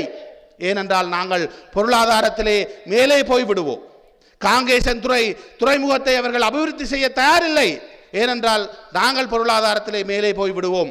இங்கு ஒரு முதலீட்டு ஊக்குவிப்பு வலயத்தை அவர்கள் செய்வதற்கு தயாராக இல்லை. பொருளாதார மத்திய நிலையத்தை வடக்கு கிழக்கிலே நிறுவ தயாராக இல்லை. ஏன்? வடக்கு மாகாண சபையினுடைய முதலமைச்சர் முதல்வர் நிதியம் என்ற ஒன்றை திறந்தாரே, அதை கூட அவர்கள் விட்டு வைக்கவில்லையே, அதை கூட அவர்கள் அனுமதிக்கவில்லையே. எங்களுடைய உரிமையைத்தான் தரவில்லை என்றால் நாங்கள் பொருளாதாரத்தில் மேம்படுவதையும் இந்த சிங்கள பேரினவாதிகள் அனுமதிக்கப் போவதில்லை என்பதை நாங்கள் ஒவ்வொருவரும் மனதிலே வைத்திருக்க வேண்டும். தென்னிலங்கைக்கு கிடைக்கப் போகின்ற பொருளாதார சுபிட்சம் ஒருபோதும் எங்களுடைய வாக்குகளாலே எங்களுக்கு கிடைக்கப் போவதில்லை. நாங்கள் இந்த தேர்தலிலே சொல்லுகின்ற ஒரு செய்தி, தென்னிலங்கை மக்கள் தங்களுடைய தலைவனை தெரிவு செய்யுங்கள். செப்டம்பர் மாதம் 21ஆம் தேதி. ஆட்சேபனை இல்லை. அது ரணிலாக இருக்கலாம், அனுரகுமாரவாக இருக்கலாம், சஜித்தாக இருக்கலாம். நாங்கள் வடக்கு கிழக்கிலே வாழ்கின்ற தமிழ் மக்கள் நாங்கள் சங்கு சின்னத்துக்கு வாக்களிப்பதனூடாக எங்களுடைய கோரிக்கைகளை, எங்களுடைய கோரிக்கை சமஷ்டி தான் என்பதை, எங்களுடைய கோரிக்கை தமிழ் தேசத்தினுடைய அங்கீகாரம் தான் என்பதை நாங்கள் செப்டம்பர் 21ஆம் தேதி ஆணித்தரமாக தென்னிலங்கைக்கும் சர்வதேச சமூகத்துக்கும் சொல்ல வேண்டும். அதனூடாக நாங்கள் தென்னிலங்கையிலே வரப்போகின்ற ஜனாதிபதியோடு தேர்தல் முடிந்த பிறகு நாங்கள் பேசுவதற்கு தயாராக இருக்கிறோம் என்ற செய்தியை நாங்கள் ஒவ்வொருவரும் செப்டம்பர் மாதம் 21ஆம் தேதி காத்திரமாக நாங்கள் தெரிவிக்க வேண்டும். எங்களுடைய கட்சிகளுக்குள் இருக்கக்கூடிய சிலர் இந்த பொது வேட்பாளரை தோற்கடிக்க வேண்டும் என்று கங்கணம் கட்டுகிறார்கள். அதற்கு இந்த தமிழினம் அனுமதிக்க கூடாது. அதற்கு நாங்கள் ஒருபோதும் அனுமதிக்க கூடாது. இன்று யாரெல்லாம் இந்த சங்கு சின்னம் தோற்கடிக்கப்பட வேண்டும் என்று எங்களுடைய இனத்துக்குள் இருந்து குரல் கொடுக்கிறார்களோ அவர்கள் அனைவருக்கும் செப்டம்பர் மாதம் 22ஆம் தேதியிலிருந்து நாங்கள் சங்கு ஊத வேண்டும். அவர்களுடைய அரசியலுடைய அஸ்தமனத்திற்காக நாங்கள் சங்கு ஊத வேண்டும். செப்டம்பர் மாதம் 21ஆம் தேதி தமிழினத்துடைய வெற்றிக்கான வீரச்சங்கை நாங்கள் ஒவ்வொருவரும் எங்களுடைய புல்லடியினூடாக முன்வைக்க வேண்டும் என்பதை நான் இந்த சந்தர்ப்பத்திலே ஆணித்தரமாக உங்களிடம் வேண்டுகோளாக விடுத்துக்கொண்டு, எங்களுக்கு வலி தந்தவர்களை நாங்கள் தோற்கடிக்க வேண்டும். எங்களுக்கு விதி வெல்வதற்காக நாங்கள் வாக்களிக்க வேண்டும்.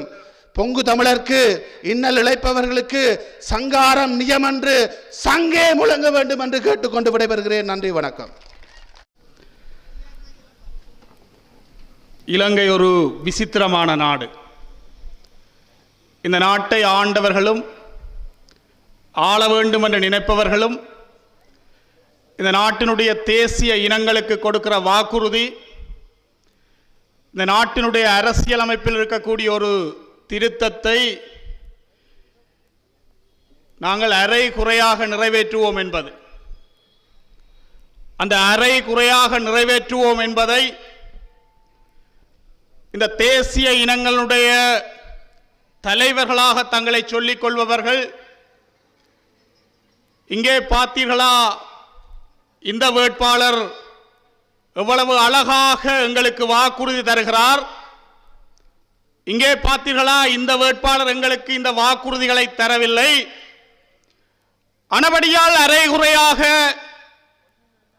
அரசியல் அமைப்பிலே இருக்கக்கூடிய இந்த விடயங்களை நிறைவேற்றக்கூடியவராக இருக்கிற இவருக்குத்தான் இந்த தேசிய இனம் வாக்களிக்க வேண்டும். இந்த தேசிய இனம் தங்களுக்குள்ளே ஒரு வேட்பாளரை போட்டு இவைகள்தான் எங்களுடைய அடிப்படை கொள்கைகள் என்று உரத்த குரலிலே கூறுவதற்கு முற்பட்டால், அப்படி கூறுவர்களை அடிமுட்டாள்கள் என்று சொல்லுவதும்,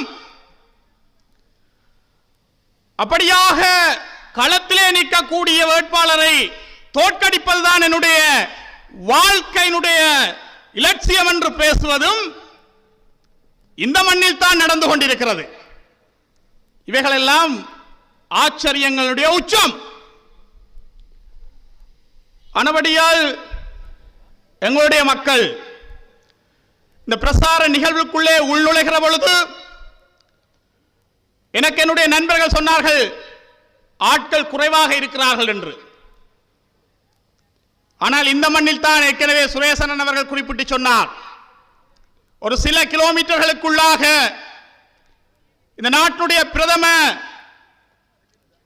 வேட்பாளர்களில் ஒருவராக இருக்கக்கூடிய சஜித் பிரேமதாசவினுடைய கூட்டம் இன்றைக்கு இடைநிறுத்தப்பட்டிருக்கிறது. அங்கே எவருமே சென்றிருக்கவில்லை. எங்களுடைய கூட்டங்களுக்குள் லட்சக்கணக்கிலே ஆயிரக்கணக்கிலே மக்களை திரட்ட முடியாமல் இருக்கிறது என்பது உண்மை. இங்கே திரண்டிருக்கிறவர்கள் கூட நாளை விடிந்தால் காலை உணவுக்கு எங்களுடைய குடும்பங்களுக்கு என்ன செய்யலாம், பிள்ளைகளை பாடசாலைக்கு அழைத்து செல்லுகிற பொழுது அவர்களுக்கு கொப்பி வாங்க வேண்டும், பென்சில் வாங்க வேண்டும் என்கிற நிலைமை இருக்கிறது. அப்படியான விளிம்பு நிலை மக்கள் தான் எங்களுடைய மக்களாக இருக்கிறார்கள். நெருக்கடிகளை சந்திப்பவர்களாக இருக்கிறார்கள். ஆனாலும் இன்னும் அவர்கள் சோரம் போய்விடவில்லை. அவர்கள் தங்களுக்கு எது வேண்டுமோ, தங்களுடைய அரசியல் இலட்சியம் என்னவோ அதை நிறைவேற்ற வேண்டும் என்கிற அதே உணர்வுகளோடு அவர்கள் இன்றைக்கும் இருக்கிறார்கள். இங்கே பேசும் பொழுது சுரேசன் அவர்கள் தான் சுட்டிக்காட்டினார், இந்த விடயத்தை நாங்கள் ஒரு ஆண்டாக முன்னு சிந்தித்தோம். இந்த விடயங்களை சிந்திக்கிற பொழுது நாங்கள் கூட சொன்னோம். ஏனென்றால் இது சாதாரணமான ஒரு விடயம் அல்ல. இந்த தமிழ் தேசிய இனம் மிக நீண்ட காலமாக தன்னுடைய அபிலாசைகள் என்ன என்பதை மிக திட்டவட்டமாக அறுதியிட்டு கூறி வந்திருக்கிறது. ஆனாலும் இது ஒரு பரீட்சார்த்த முயற்சிதான். இன்றைக்கு வரைக்கும் 47 ஆண்டுகளாக நடைபெற்றிருக்கக்கூடிய ஜனாதிபதி தேர்தல்களில் சகல தமிழ் தேசிய கட்சிகளையும் ஒற்றுமைப்படுத்தி ஒன்றுபடுத்தக்கூடியதாக ஒரு வேட்பாளர் இந்த தடவை மாத்திரம்தான் களத்துக்கு வந்திருக்கிறார். அதுவும் மட்டு நகர் தந்த மரத்தமிழன் அரியநேந்திரன் அவர்கள். அவர் எங்களை நம்பித்தான், இந்த வடக்கு மக்களை நம்பித்தான் அவர் இன்றைக்கு களத்திலே இருக்கிறார். கிழக்கு மக்கள் மிக பாரிய அளவிலே அவரோடு அணி சேர்வதை நாங்கள் ஒவ்வொரு நாளும் பார்க்கிறோம். மட்டக்களப்பிலே, திருவோணமலையிலே, அம்பாறையிலே, அந்த மாவட்டங்களில் எல்லாம் மக்கள் சாரசாரையாக அவருக்கு பின்னால் செல்வதை நாங்கள் நாளாந்தம் பார்க்கிறோம். இதே மக்கள் இதே உணர்வோடு இன்றைக்கு இந்த மக்களும் மிகப்பெரிய அளவிலே திரட்சியாக நாங்கள் செல்லுகிற இடமெல்லாம் எங்களுடைய ஆளுக்குத்தானே நாங்கள் வாக்களிக்க வேண்டும் என்கிற சிந்தனையோடு அவர்கள் இருப்பதை நாங்கள் ஒவ்வொரு நாளும் பார்க்கிறோம். ஆகவே அன்புக்குரியவர்களே, இங்கே திரண்டு இருக்கக்கூடிய நீங்கள் ஒவ்வொருவர், நான் ஆரம்பத்திலே குறிப்பிட்டு சொன்னதை போல எங்களிடம் மிகப்பெரிய ஊடக வசதிகள் இல்லை. கோடிக்கணக்கான பணங்களை கொட்டி கொடுத்து விளம்பரங்கள் செய்வதற்கு எங்களிடம் வசதி இல்லை.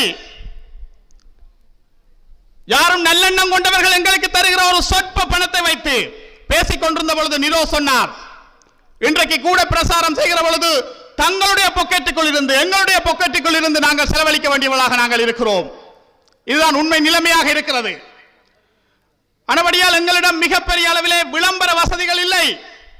ஆனால் இந்த மக்கள், எங்களுடைய மக்கள், எங்களுடைய வேட்பாளர் என்கின்ற அந்த உணர்வு இருக்கிறது. அதற்கு முன்னால் எத்தனை பெரிய சக்தி படைத்த, எவ்வளவு கொட்டி கொடுத்தாலும் அது அதற்கு முன்னால் நிற்காது என்கிற அந்த உண்மை 21ஆம் தேதிக்கு பிறகு தெரியும்.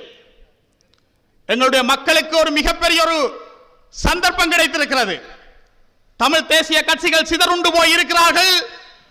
தலைவர்கள் ஆளுக்கு ஒரு பேச்சு பேசுகிறார்கள். ஒன்றுபட்ட தன்மையில் அவர்கள் இல்லை என்கிற ஒரு ஆதங்கம் மிக நீண்ட காலமாகவே எங்களுடைய மக்கள் மத்தியிலே இருக்கிறது. ஆனால் ஒரு அருமையான சந்தர்ப்பம் கிடைத்திருக்கிறது. என் அன்புக்குரிய மக்களே, இந்த சந்தர்ப்பத்தை பற்றி பிடித்துக் கொள்ளுங்கள். சகல தலைவர்களும், அநேகமான 100க்கு 100% இன மானம் உடையவர்களும் இந்த களத்திலே ஒன்றுபட்டிருக்கிறார்கள். இந்த களத்திலே ஒன்றுபட்டிருக்கிறார்கள். ஒரே சிந்தனையோடு அவர்கள் இருக்கிறார்கள்.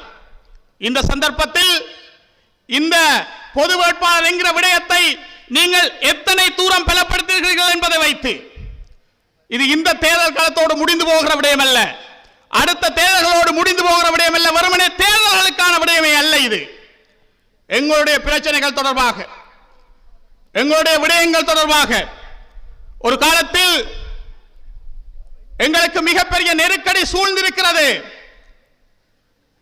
என்று தமிழரசு கட்சியினுடைய தலைவராக அன்றைக்கு இருந்திருக்கக்கூடிய தந்தை செல்வா, வெற்றி வாய்ப்பெல்லாம் இழந்து போய் இருந்திருக்கக்கூடிய தமிழ் காங்கிரஸ் தலைவர் ஜி பொன்னம்பலமுடைய வீடு தேடி சென்று, பொன்னம்பலம் நாங்கள் பிரிந்திருக்க முடியாது இனிமேல், ஏனென்றால் தமிழ் மக்களுக்கு இத்தனை நெருக்கடிகள் இன்றைக்கு சூழ்ந்திருக்கிறது என்று அன்றைக்கு 70களிலே சொன்னார் என்றால், இன்றைக்கு சரியாக 50 ஆண்டுகளுக்கு பிறகு அதைவிட எத்தனையோ பல ஆயிரம் மடங்கான நெருக்கடிகள் சூழ்ந்திருக்கக்கூடிய இந்த நேரத்தில், தமிழ் தேசிய கட்சி தலைவர்கள் ஒன்றுபட்டிருக்கக்கூடிய இந்த சந்தர்ப்பத்தில், தமிழ் மக்களும் நாங்களும் இந்த ஒற்றுமையின் பால் நிற்கிறோம் என்பதை உணர்த்த வேண்டிய நாளாக வருகிற 21ஆம் தேதி இருக்க வேண்டும்.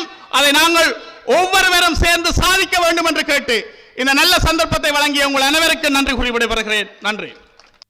அவையில் கூடியிருக்கும் அனைத்து நல்லுள்ளங்களுக்கும் இந்த மாலை நேர வணக்கத்தை தெரிவித்துக் கொண்டு, நாங்கள் இன்று பொது வேட்பாளராக முன்னிறுத்தியுள்ள திரு பாக்கிய செல்லம் அரியநேத்திரன் அவர்களுக்கு, அவர்களது சின்னத்திற்கு, சின்னமான சங்கிற்கு, அந்த சங்கு வரும் சின்னமல்ல, தமிழ் சமூகத்தின் பாரம்பரியத்தின் அடையாளம், அத்தகைய ஒரு சின்னத்திற்கு வாக்களிக்கும்படி கோரி உங்கள் முன் நிற்கின்றேன். அடிப்படையில் நாங்களே ஒரு பொது வேட்பாளரை போட்டிருக்கின்றோம். நாங்களே ஒரு சங்கு சின்னத்துக்கு போட வேண்டும். இலங்கை வரலாற்றில் என்றுமே ஜனாதிபதியாக வர முடியாத ஒரு தமிழனை எவ்வாறு ஜனாதிபதி தேர்தல் நிறுத்த முடிந்தது எங்களால் என்பதை நாங்கள் புரிந்து கொள்ள வேண்டும். நாங்கள் ஜனாதிபதி கனவு கொண்டவர்கள் அல்ல, அதற்கான நப்பாசையும் கொண்டவர்கள் அல்ல, பொய்யான கணக்கு போடுபவர்களும் அல்ல, மக்களை ஏமாற்றுபவர்களும் அல்ல. யுத்தம் மௌனிக்கப்பட்டு 15 வருடங்கள் நிறைவேற்றிவிட்டன. ஆனால் நாங்கள் இன்னும் அழுது கொண்டே இருக்கின்றோம். எமது மக்களுடைய வேர்கள் அறுக்கப்பட்டு கொண்டே இருக்கின்றன. எமது தேசம் சிதைக்கப்பட்டு கொண்டே போகின்றது. தொடர்ச்சியாக கொஞ்சம் கொஞ்சமாக நாங்கள் கரைக்கப்பட்டு கொண்டே இருக்கிறோம். இல்லை என்றால் இந்த தேசத்திலிருந்து அகற்றப்பட்டு கொண்டிருக்கின்றோம். ஆஸ்திரேலியாவுக்கு போய் கடலில் கரைந்தவனும் ஐரோப்பாவுக்கு போவதற்கு போய் காணாமல் போனவனுமாக எங்கள் இளைய தலைமுறை கரைந்து கொண்டும் சேர்ந்து கொண்டும் போகின்றது. வருகின்ற ராஜதந்திரிகள் கூறுகின்றார்கள், நீங்கள் ஒற்றுமையாக வாருங்கள், ஒரு குரலாய் வாருங்கள், உங்களுக்கு என்ன வேண்டும் என்பதை ஒரு நிலையாய் நின்று சொல்லுங்கள் என்று. நாங்கள் பல கட்சிகள் போகின்றோம், பல முனைகளில் நின்று பேசுகின்றோம் என்றால் ஒரு கட்சியாக போய் கூட அதற்குள் 2 3 தங்களுக்குள் நின்று புறன்பட்டு நிற்கின்றார்கள். எங்கள் மக்களுக்கு என்ன வேண்டும் என்பது, அரசியல் அபிலாசை என்ன, அபிவிருத்தியினுடைய நியமங்கள் என்ன, எங்களுடைய எதிர்பார்ப்புகள் என்ன என்பதை பற்றி தெளிவாக சொல்வதற்கு கூட எங்களிடம் ஒற்றுமை இல்லை, ஒற்றை பார்வை இல்லை. ஒரு குரலில் ஒருமித்து பயணிப்பதற்கு நாங்கள் யாருமே தயாரில்லாதவர்களாக இங்கு அரசியல்வாதிகளால் சிதைக்கப்பட்டு போயிருக்கின்றோம். உலகமே ஏளனம் செய்கின்றது. சிங்கள தலைவர்கள், அரசியல் தலைவர்கள் சொல்லுகின்றார்கள், அவருடன் பேசினோம், அவர் ஓமண்டர், நீங்கள் இல்லை என்றீர்கள் என்று எங்களை பிரித்தாளுகின்றார்கள், பரிகாசம் செய்கின்றார்கள். அதுக்குள்ளாலேயே கால் நீட்டித்து எங்களை இல்லாமல் செய்ய முயற்சிக்கின்றார்கள். எங்களுக்கு முன்னால் உள்ள சவால் காத்திருப்பதல்ல, காத்திருந்து கரைந்து போவதல்ல, காணாமல் போவதல்ல. எமது இளைய தலைமுறையை இந்த மண்ணில் ஒரு இடமும் இல்லாமல், ஒரு அங்குலமும் கூட இல்லாமல் நாங்கள் அவர்களை ஏதிலிகளாக அனுமதித்து விட்டு போவதற்கும் இல்லை. எங்கள் முன் பாரிய கடமை இருக்கின்றது. எங்களிடம் 2 கடமைகள் இருக்கின்றன. ஒன்று, நாங்கள் அனைவரும் ஒருமித்த குரலாக ஒரே விடயத்தை அனைவரும் சொல்ல வேண்டும். அது அரசியல்வாதிகள் மட்டுமல்ல, புத்திஜீவிகள் மட்டுமல்ல, தமிழ் மக்களின் மத்தியில் உள்ள கருத்துரைப்பாளர்கள் மட்டுமல்ல, யாராக இருந்தாலும் தமிழ் மக்களுக்கு என்ன வேண்டும் என்றாலும் அதை ஒற்றை நிகழ்ச்சியாக சொல்ல வேண்டும், ஒரே குரலாக சொல்ல வேண்டும். அதற்காக நாங்கள் உழைக்க வேண்டும். வெறுமனே விண்ணப்பங்கள் கொடுப்பது, பிரார்த்தனைகள் செய்வது, கோயிலில் நேர்த்தி வைப்பது போன்று அரசியல் சிங்கள தேசியவாத அரசாங்கங்களுக்கு கீழே போய் நேர்த்தி வைப்பது, இந்த விடயங்களில் எல்லாம் இருந்து நாங்கள் வெளிவர வேண்டும். நாங்கள் ஒற்றை தரப்பாக மாற வேண்டும். இந்த உலகத்தின் ராஜதந்திரிகளுடன் பேசுவதாக இருந்தாலும் சரி, இந்த உலகத்தின் நியாய சபைகளில் பேசுவதாக இருந்தாலும் சரி, ஐநாவின் உரிமை மன்றங்களில் பேசுவதாக இருந்தாலும் சரி, இலங்கையில் சிங்கள மக்களுடன், சிங்கள ஆட்சியாளர்களுடன் பேசுவதாக இருந்தாலும் சரி, நாங்கள் ஒற்றை தரப்பாகத்தான் பேச வேண்டுமே தவிர இந்த ஒவ்வொருவராக போய் எங்களுக்குள் இந்த மாயாஜாலம் பாடுகின்ற இந்த விளையாட்டுகளை எல்லாம் நிப்பாட்ட வேண்டும். எனவே எங்களுக்கு முதன்மையாக இருப்பது, நாங்கள் எல்லோரும் ஒரு தேசிய கட்டமைப்பாக மாற வேண்டும். ஒரு கட்சியின் மதிப்புக்குரிய ஜனாதிபதி சட்டத்திரணி சொல்கின்றார், நாங்கள் சொன்னால் மக்கள் கேட்பார்கள். அவர் அந்த அளவுக்கு மக்களை ஒரு மாட்டு மந்தைகளாக யோசித்துள்ளார்கள், அந்த அளவுக்கு கேவலமாக யோசித்துள்ளார்கள். அனுமதிக்க முடியாது. நாங்கள் எல்லோரும் ஒரே தளத்தில், ஒரே சிந்தனையில் இருக்க வேண்டும். வெறுமனே தேசியம் என்ற வெற்று கோஷம் அல்ல, தேசத்தை கட்டி எழுப்புவோம். தேசம் என்பது வெறும் வரைபடம் அல்ல, வெறும் பறக்கின்ற ஒற்றை கொடியும் அல்ல. தேசம் என்பது மண், மக்கள், மாண்பு, அது மூன்றையும் ஆளுகின்ற மாநிலம் என்கின்ற ஒரு அரசு கட்டமைப்பு. இந்த நான்கு இணைந்ததுதான் தேசம். தேசத்தை கட்டமைப்பதற்காக சிங்கள தேசம் தருகின்ற ஏதோ ஒரு சலுகையை காத்து கொண்டிருக்க முடியாது. தேசத்தை கட்டமைப்பதற்காக ஐநா ஏதாவது எங்களுக்கு செய்யும் என்று காத்திருக்க முடியாது. அயல் நாடு செய்யும் என்று காத்திருக்க முடியாது. நாங்கள் எங்கள் தேசத்தை கட்டமைக்க வேண்டும். எங்கள் மக்களை ஏதிலிகளாக, கையேந்துபவர்களாக, நிவாரணம் தேடுபவர்களாக மாற்றுகின்ற இந்த எல்லாவற்றிலிருந்தும் எங்கள் மக்களை விடுதலை செய்ய வேண்டும். நீண்ட பெரும் கடல் இருக்கின்றது. நாங்கள் அந்த கடல் மேல் கொண்டிருக்கின்ற இறைமையை அனுபவிக்க முடியாமல் இருக்கின்றோம். கரையோரங்களில் இருந்து கண்ணீர் விடுகின்றோம். எங்கள் கடல்களில் அந்நிய தேசமும் தென்னிலங்கையின் மீனவர்களும் வந்து சவாரி செய்து கொண்டு பொருளாதார வளத்தை அள்ளிக்கொண்டே போகின்றார்கள். என்ன நடக்கின்றது? நாங்கள் எதிரிகளாக இருக்கின்றோம். 1980களுக்கு முன்பு இலங்கையினுடைய முழுமையான மீன் உணவு தேவையில், கடல் உணவு தேவையில் 30% மேல் நாளாந்தம் வழங்கி கொண்டிருந்தோம். இங்கிருந்து ஒவ்வொரு நாள் மாலையிலும் எத்தனை லோரிகள் கேவிடி, NSR என்று சொல்லி எல்லாம் கொண்டு சென்ற நைஸ் மீன்களை, எவ்வளவு கருவாட்டு சிப்பம் போனது, எவ்வளவு நெல் போனது, எவ்வளவு வெங்காயம் போனது, எவ்வளவு மரக்கறி போனது. இப்பொழுது எங்கே போகின்றது? எல்லாம் ஒன்றுமே இல்லை. கடலுக்கே போக முடியாமல் எங்கள் கால்கள் கட்டப்பட்டிருக்கின்றன. இத்தகைய நிலைமையில் நாங்கள் வெறுமனே வாக்குறுதிகளை நம்ப முடியாது.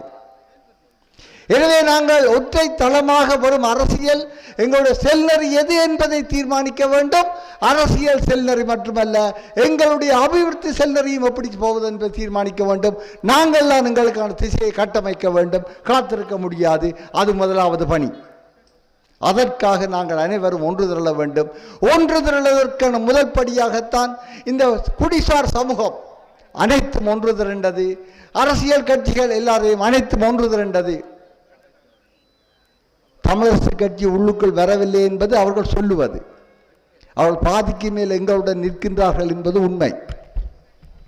அவர்கள் எங்களுடன் நிற்கின்றார்கள் பாதிக்கு மேல். யாரோ உரத்து பேசுவோர் சொல்லுகின்றார் நாங்கள் கட்சி வழியில் நிற்கின்றது. நிற்கட்டும். இந்த 21க்கு பிறகு அவர்களுக்கு நாங்கள் சொல்வோம், கட்சியை நாங்கள் மீட்டெடுப்போம் என்று நீங்கள் சொல்வீர்கள். எனவே முதலாவது பணி அது. இரண்டாவது பணி, நாங்கள் கடந்த 70 வருடங்களாக தென்னிலங்கையின் தலைவர்களோடு மாறி மாறி பேசினோம். ஆட்சிக்கு வந்தவர்களோடு மாறி மாறி பேசினோம். வந்தார்கள், ஓம் என்றார்கள், பிறகு மற்றவர் மறுப்பார், கிழிப்பார்கள். நாங்கள் இனிமேல் தொடர்ந்தும் சிங்கள மக்களை மாறி மாறி பேசுகின்ற தரப்பாக கொள்ளக்கூடாது. இவர் ஓமண்டா அவர் இல்லை என்றுவார். இப்படியே மாறி மாறி எங்களை ஏமாற்றுவார்கள். எனவே நாங்கள் இனிமேல் சிங்கள மக்களை, சிங்கள தரப்புகளை நாங்கள் மாறி மாறி பேசுகின்ற தனித்தனி தரப்பாக பார்க்கக்கூடாது. நாங்கள் ஒட்டுமொத்தமாக சிங்கள தரப்பை ஒரு தரப்பாக பார்ப்போம். இந்த தேர்தலில் நிற்கின்ற அனைத்து சிங்கள வேட்பாளர்களும் ஒரு தரப்பாக சிந்திப்போம். நாங்கள் ஒரு தரப்பாகவும், சிங்கள வேட்பாளர்கள், சிங்கள தலைமைகள், சிங்கள கட்சிகள் எல்லாம் ஒரு தரப்பாக நின்று கொண்டு பேசுவோம். பலமுள்ள மக்களாக பேசுவோம். துணிவுடன் பேசுவோம். இறந்து கேட்கின்ற மனநிலை இல்லாமல் பேசுவோம். அடிமைத்தனம் என்பது எங்கள் மனங்களில் ஊறியுள்ள விஷயத்தை உடைத்தறிவோம். அவர்கள் நான் தயார், அவர் மாட்டேன் என்று சொல்லுகின்றார். நிலைமை வேண்டாம். நீங்கள் அனைத்து பேரும் ஒன்றாக வாருங்கள் என்று சொல்கின்றோம். எனவே தான் எங்களுடைய இரண்டாவது அணி அவர்கள் அனைவரையும் ஒன்றாக அணுகுவது. ஒன்றாக அணுக வேண்டும் என்று சொன்னால் நாங்கள் அவர்களை பிரித்து பார்க்கக்கூடாது. இவர் இந்த கட்சி, அவர் அந்த கட்சி, இவர் ஜனாதிபதியாக வருவார், அவர் பிரதம மந்திரியாக வருவார், அவர் இதெல்லாம் எங்களுக்கு தேவையில்லாத பிரச்சனை. எனவே எங்களுடைய முதன்மையான பணி, நாங்கள் எப்படி எங்களுடைய ஒற்றை தலைமையை ஒரு திசையை நோக்கி நாங்கள் குவிக்கப் போகின்றோமோ அதேபோன்று சிங்கள மக்களை ஒன்றாக பார்ப்போம் என்று சொன்னால் அவர்களுக்குள் நாங்கள் பிரித்து ஆளுகின்ற தந்திரோபாயத்துக்கு போக வேண்டாம். சிங்கள மக்களுக்கு தெரியாமல் மறைச்சி நாங்கள் இந்த சொல்லாடல்களுக்குள்ளால் தமிழ் மக்களுக்கு பிரச்சனையை தீர்த்து தருகின்றோம்.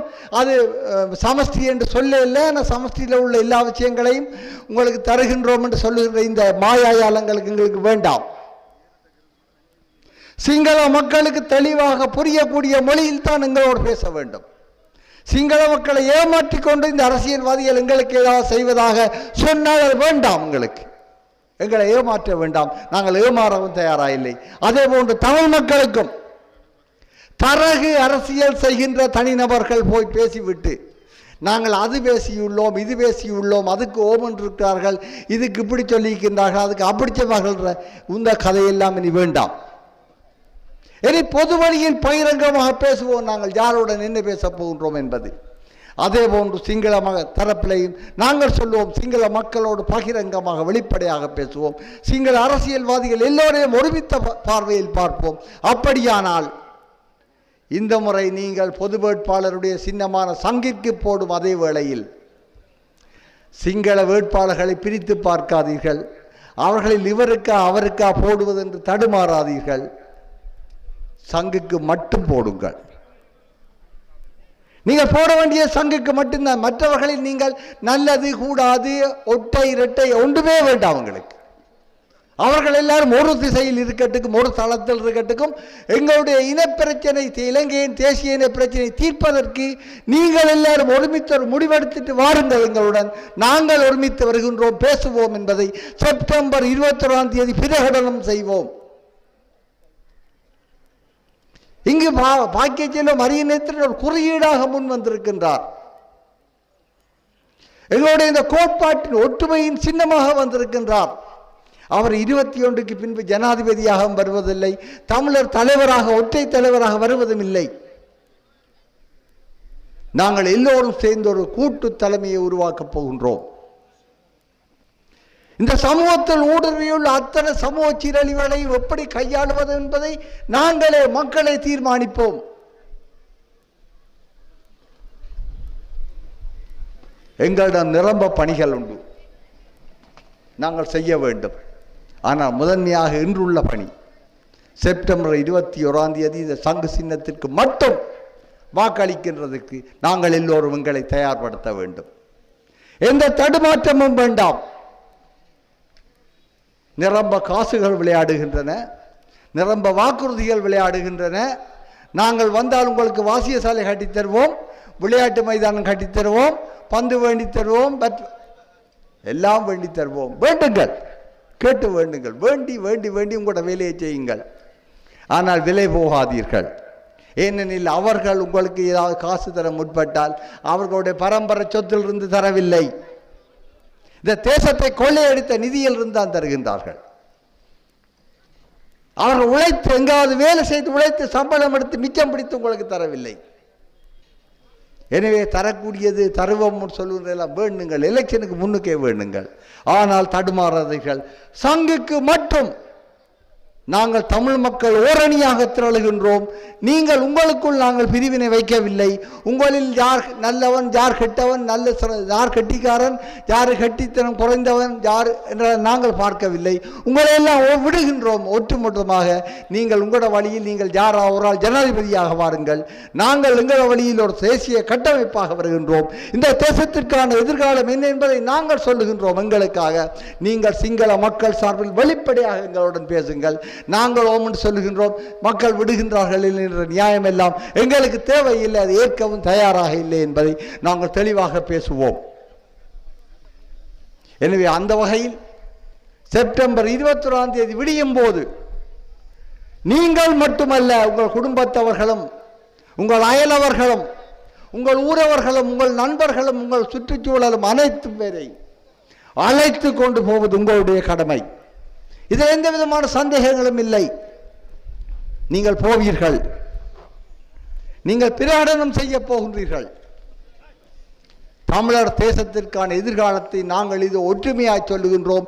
இதுதான் எங்களுக்கு வேண்டும், இதுதான் நடக்க வேண்டும், இப்படித்தான் நாங்கள் எங்கள் தேசத்தை கட்டமைக்க போகின்றோம். இப்படித்தான் கட்டமைத்து எங்களுடைய பிள்ளைக்கும், பேர பிள்ளைக்கும், பூட்ட பிள்ளைக்கும், கொப்பாட்ட பிள்ளைக்கும், அதுக்கு பிறகு வருகின்ற 1000 தலைமுறைக்கும் இந்த தேசத்தையும் மண்ணையும் அழகிய வாழ்வையும் கையளிக்க போகின்றோம் என்பதை நாங்கள் செப்டம்பர் 21 தெளிவாக சொல்ல வேண்டும். அதற்காக சங்கு சின்னத்திற்கு மட்டும் வாக்களியுங்கள் என்று கூறி வாய்ப்பு தந்த உங்கள் அனைவருக்கு நன்றி கூறி விடுவதுகின்றேன். நன்றி, வணக்கம். தமிழ் மக்களினுடைய ஒரு பிரதிநிதியாக போட்டியிட இருக்கக்கூடிய பா. அரியநேந்திரன் அவர்களையும் அவர்களது சின்னமான சங்கு சின்னத்திற்கு வாக்களிக்க வேண்டிய தேவையையும் இங்கு நாங்கள் பல்வேறுபட்ட கருத்துக்கள் ஊடாக பரிமாறிக்கொண்டிருக்கின்றோம். இலங்கையில் ஜே.ஆர். ஜெயவர்தனாவுடைய காலத்தில் இருந்து இன்று வரை 8 ஜனாதிபதி தேர்தல்கள் நடந்து முடிந்திருக்கின்றது. இப்பொழுது நடக்க இருப்பது 9வது ஜனாதிபதி தேர்தல்.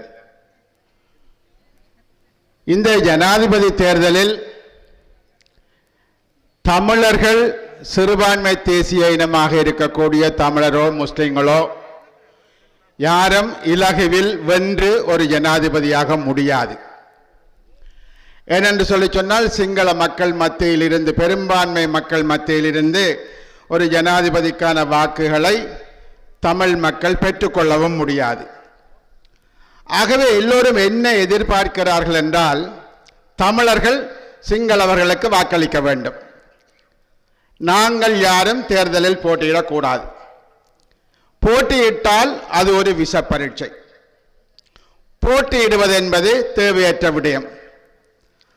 ஆனால் தமிழ் மக்கள் இந்த மண்ணினுடைய பூர்வீகமான குடிகளாக இருந்தும் கூட, தமிழ் மக்கள் இந்த மண்ணில் கடந்த 3000 வருஷங்களுக்கு மேல் வாழ்ந்த வரலாற்றை கொண்டிருந்தும் கூட, தமிழ் மக்கள் வடக்கு கிழக்கில் மிக பெரும்பான்மையாக இன்றும் வாழ்ந்து கொண்டிருந்தும் கூட, தமிழ் மக்கள் தமக்கான ஒரு ஆதி மொழியான, உலகத்தின் முதன்மை மொழியான தமிழ் மொழியை தமது தாய்மொழியாக கொண்டிருந்தும் கூட, தமிழ் மக்கள் தமக்கான ஒரு பாரம்பரியம் மிக்க கலை கலாச்சாரம் பண்பாடுகளை கொண்டிருந்தும் கூட, தமிழ் மக்கள் வடக்கு கிழக்கில் தமது பொருளாதாரத்தை கொண்டிருந்தும் கூட, அவர்கள் தங்களை தாங்களே ஆட்சி செய்ய முடியாது, அவர்கள் தங்களது கர்மங்களை தாங்களே ஆற்ற முடியாது, தமது பிரதேசத்தை அவர்கள் அபிவிருத்தி செய்ய முடியாது, அவர்களது கல்வியை அவர்கள் மேம்படுத்த முடியாது, அவர்களது வரலாற்றை அவர்களே எழுத முடியாது.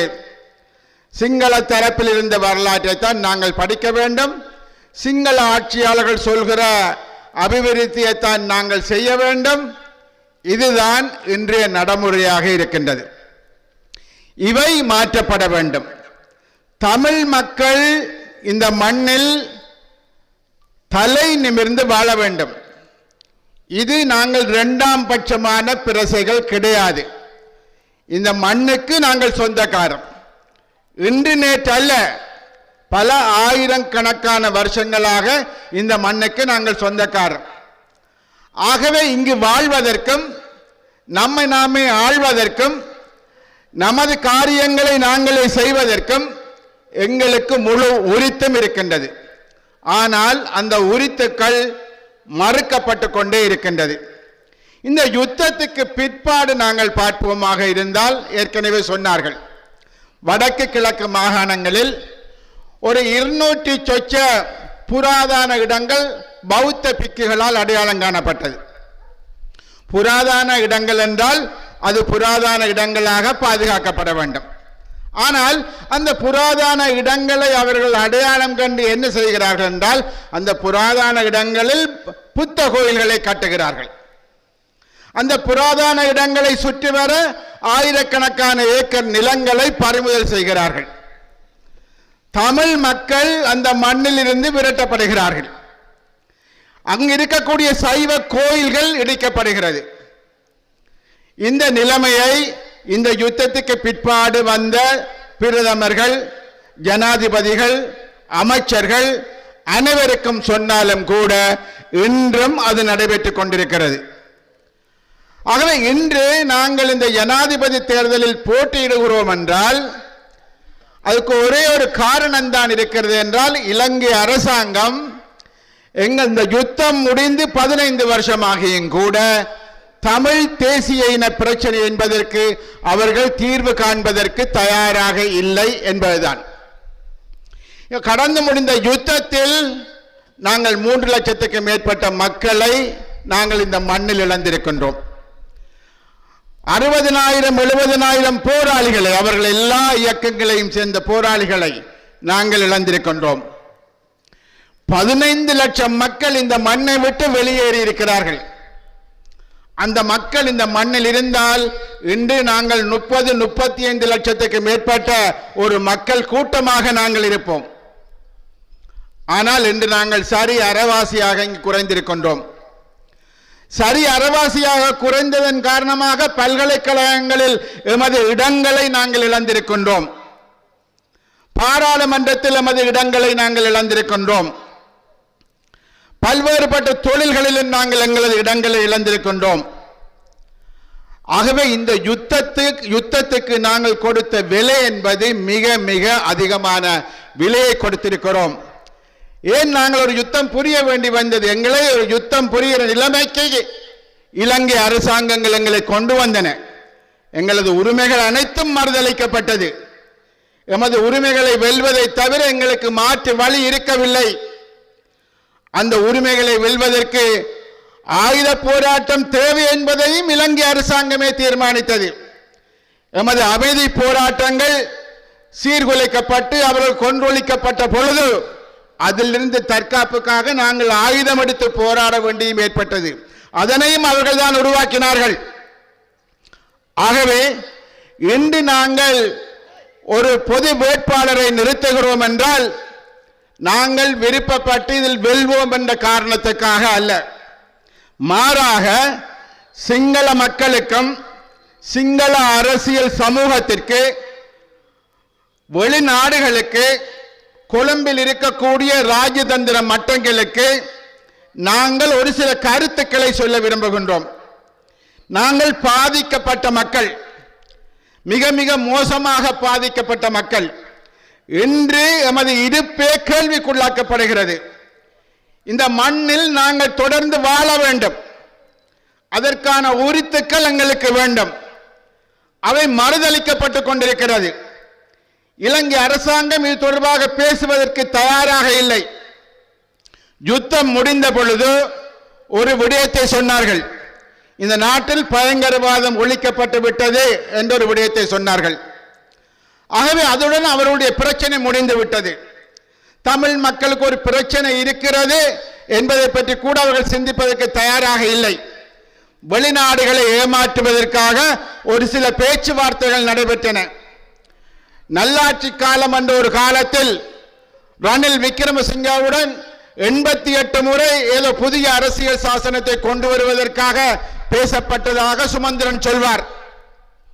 ஆனால் 4 வருஷம் 5 வருஷம் முடிந்தும் அது எதுவும் நடைமுறைக்கு வரவில்லை. இன்று ஜனாதிபதி களத்தில் இருக்கக்கூடியவர்கள் முக்கியமான 3 வேட்பாளர்கள், அவர்கள் எல்லோரும் ஒரே விதமான குரலை ஒலிக்கிறார்கள். 13 நடைமுறைப்படுத்துவோம். ஒருவர் சொல்கிறார் சஜித் பிரேமதாசா, அவர் இன்றைக்கு வடமராட்சியில் ஒரு கூட்டத்தில் பேசி இருக்க வேண்டும். ஆனால் அவரால் அந்த கூட்டத்தில் பேச முடியவில்லை. ஏனென்றால் கூட்டத்துக்கு யாருமே போகவில்லை. யாரும் போகாதன் காரணமாக 11 மணியிலிருந்து 2 மணி வரை பார்த்து அதுக்கு பிற்பாடு கூட்டம் கேன்சல் பண்ணப்பட்டது. ஏன் நான் கூறுகிறேன் சொன்னால், மக்கள் உஷாராக இருக்கிறார்கள். இவர்கள் எவ்வளவுதான் தூண்டினாலும் கூட அவ்வாறான சூழ்நிலை தான் இருக்கிறது. ஆகவே இந்த 3 வேட்பாளர்களும் என்ன செய்கிறார்கள் என்று சொல்லி சொன்னால், சஜித் பிரேமதாசா சொல்கிறார் 13ஐ நான் நிறைவேற்றுவேன். 13 என்பது என்ன? இலங்கையினுடைய அரசியல் சாசனத்தில் இந்திய இலங்கை ஒப்பந்தத்தை நிறைவேற்றுவதற்காக கொண்டு வரப்பட்ட ஒரு சரத்து 13வது திருத்த சட்டம். அந்த 13வது திருத்தம் என்பது இலங்கையினுடைய அரசியல் யாப்பில் இருக்கிறது. எங்களுக்கு ஒரு ஜனாதிபதி வந்து சொல்லுவார், நீங்கள் என்னை தெரிவு செய்யுங்க, நான் 13 நிறைவேற்றுவேன். அதனுடைய பொருள் என்ன?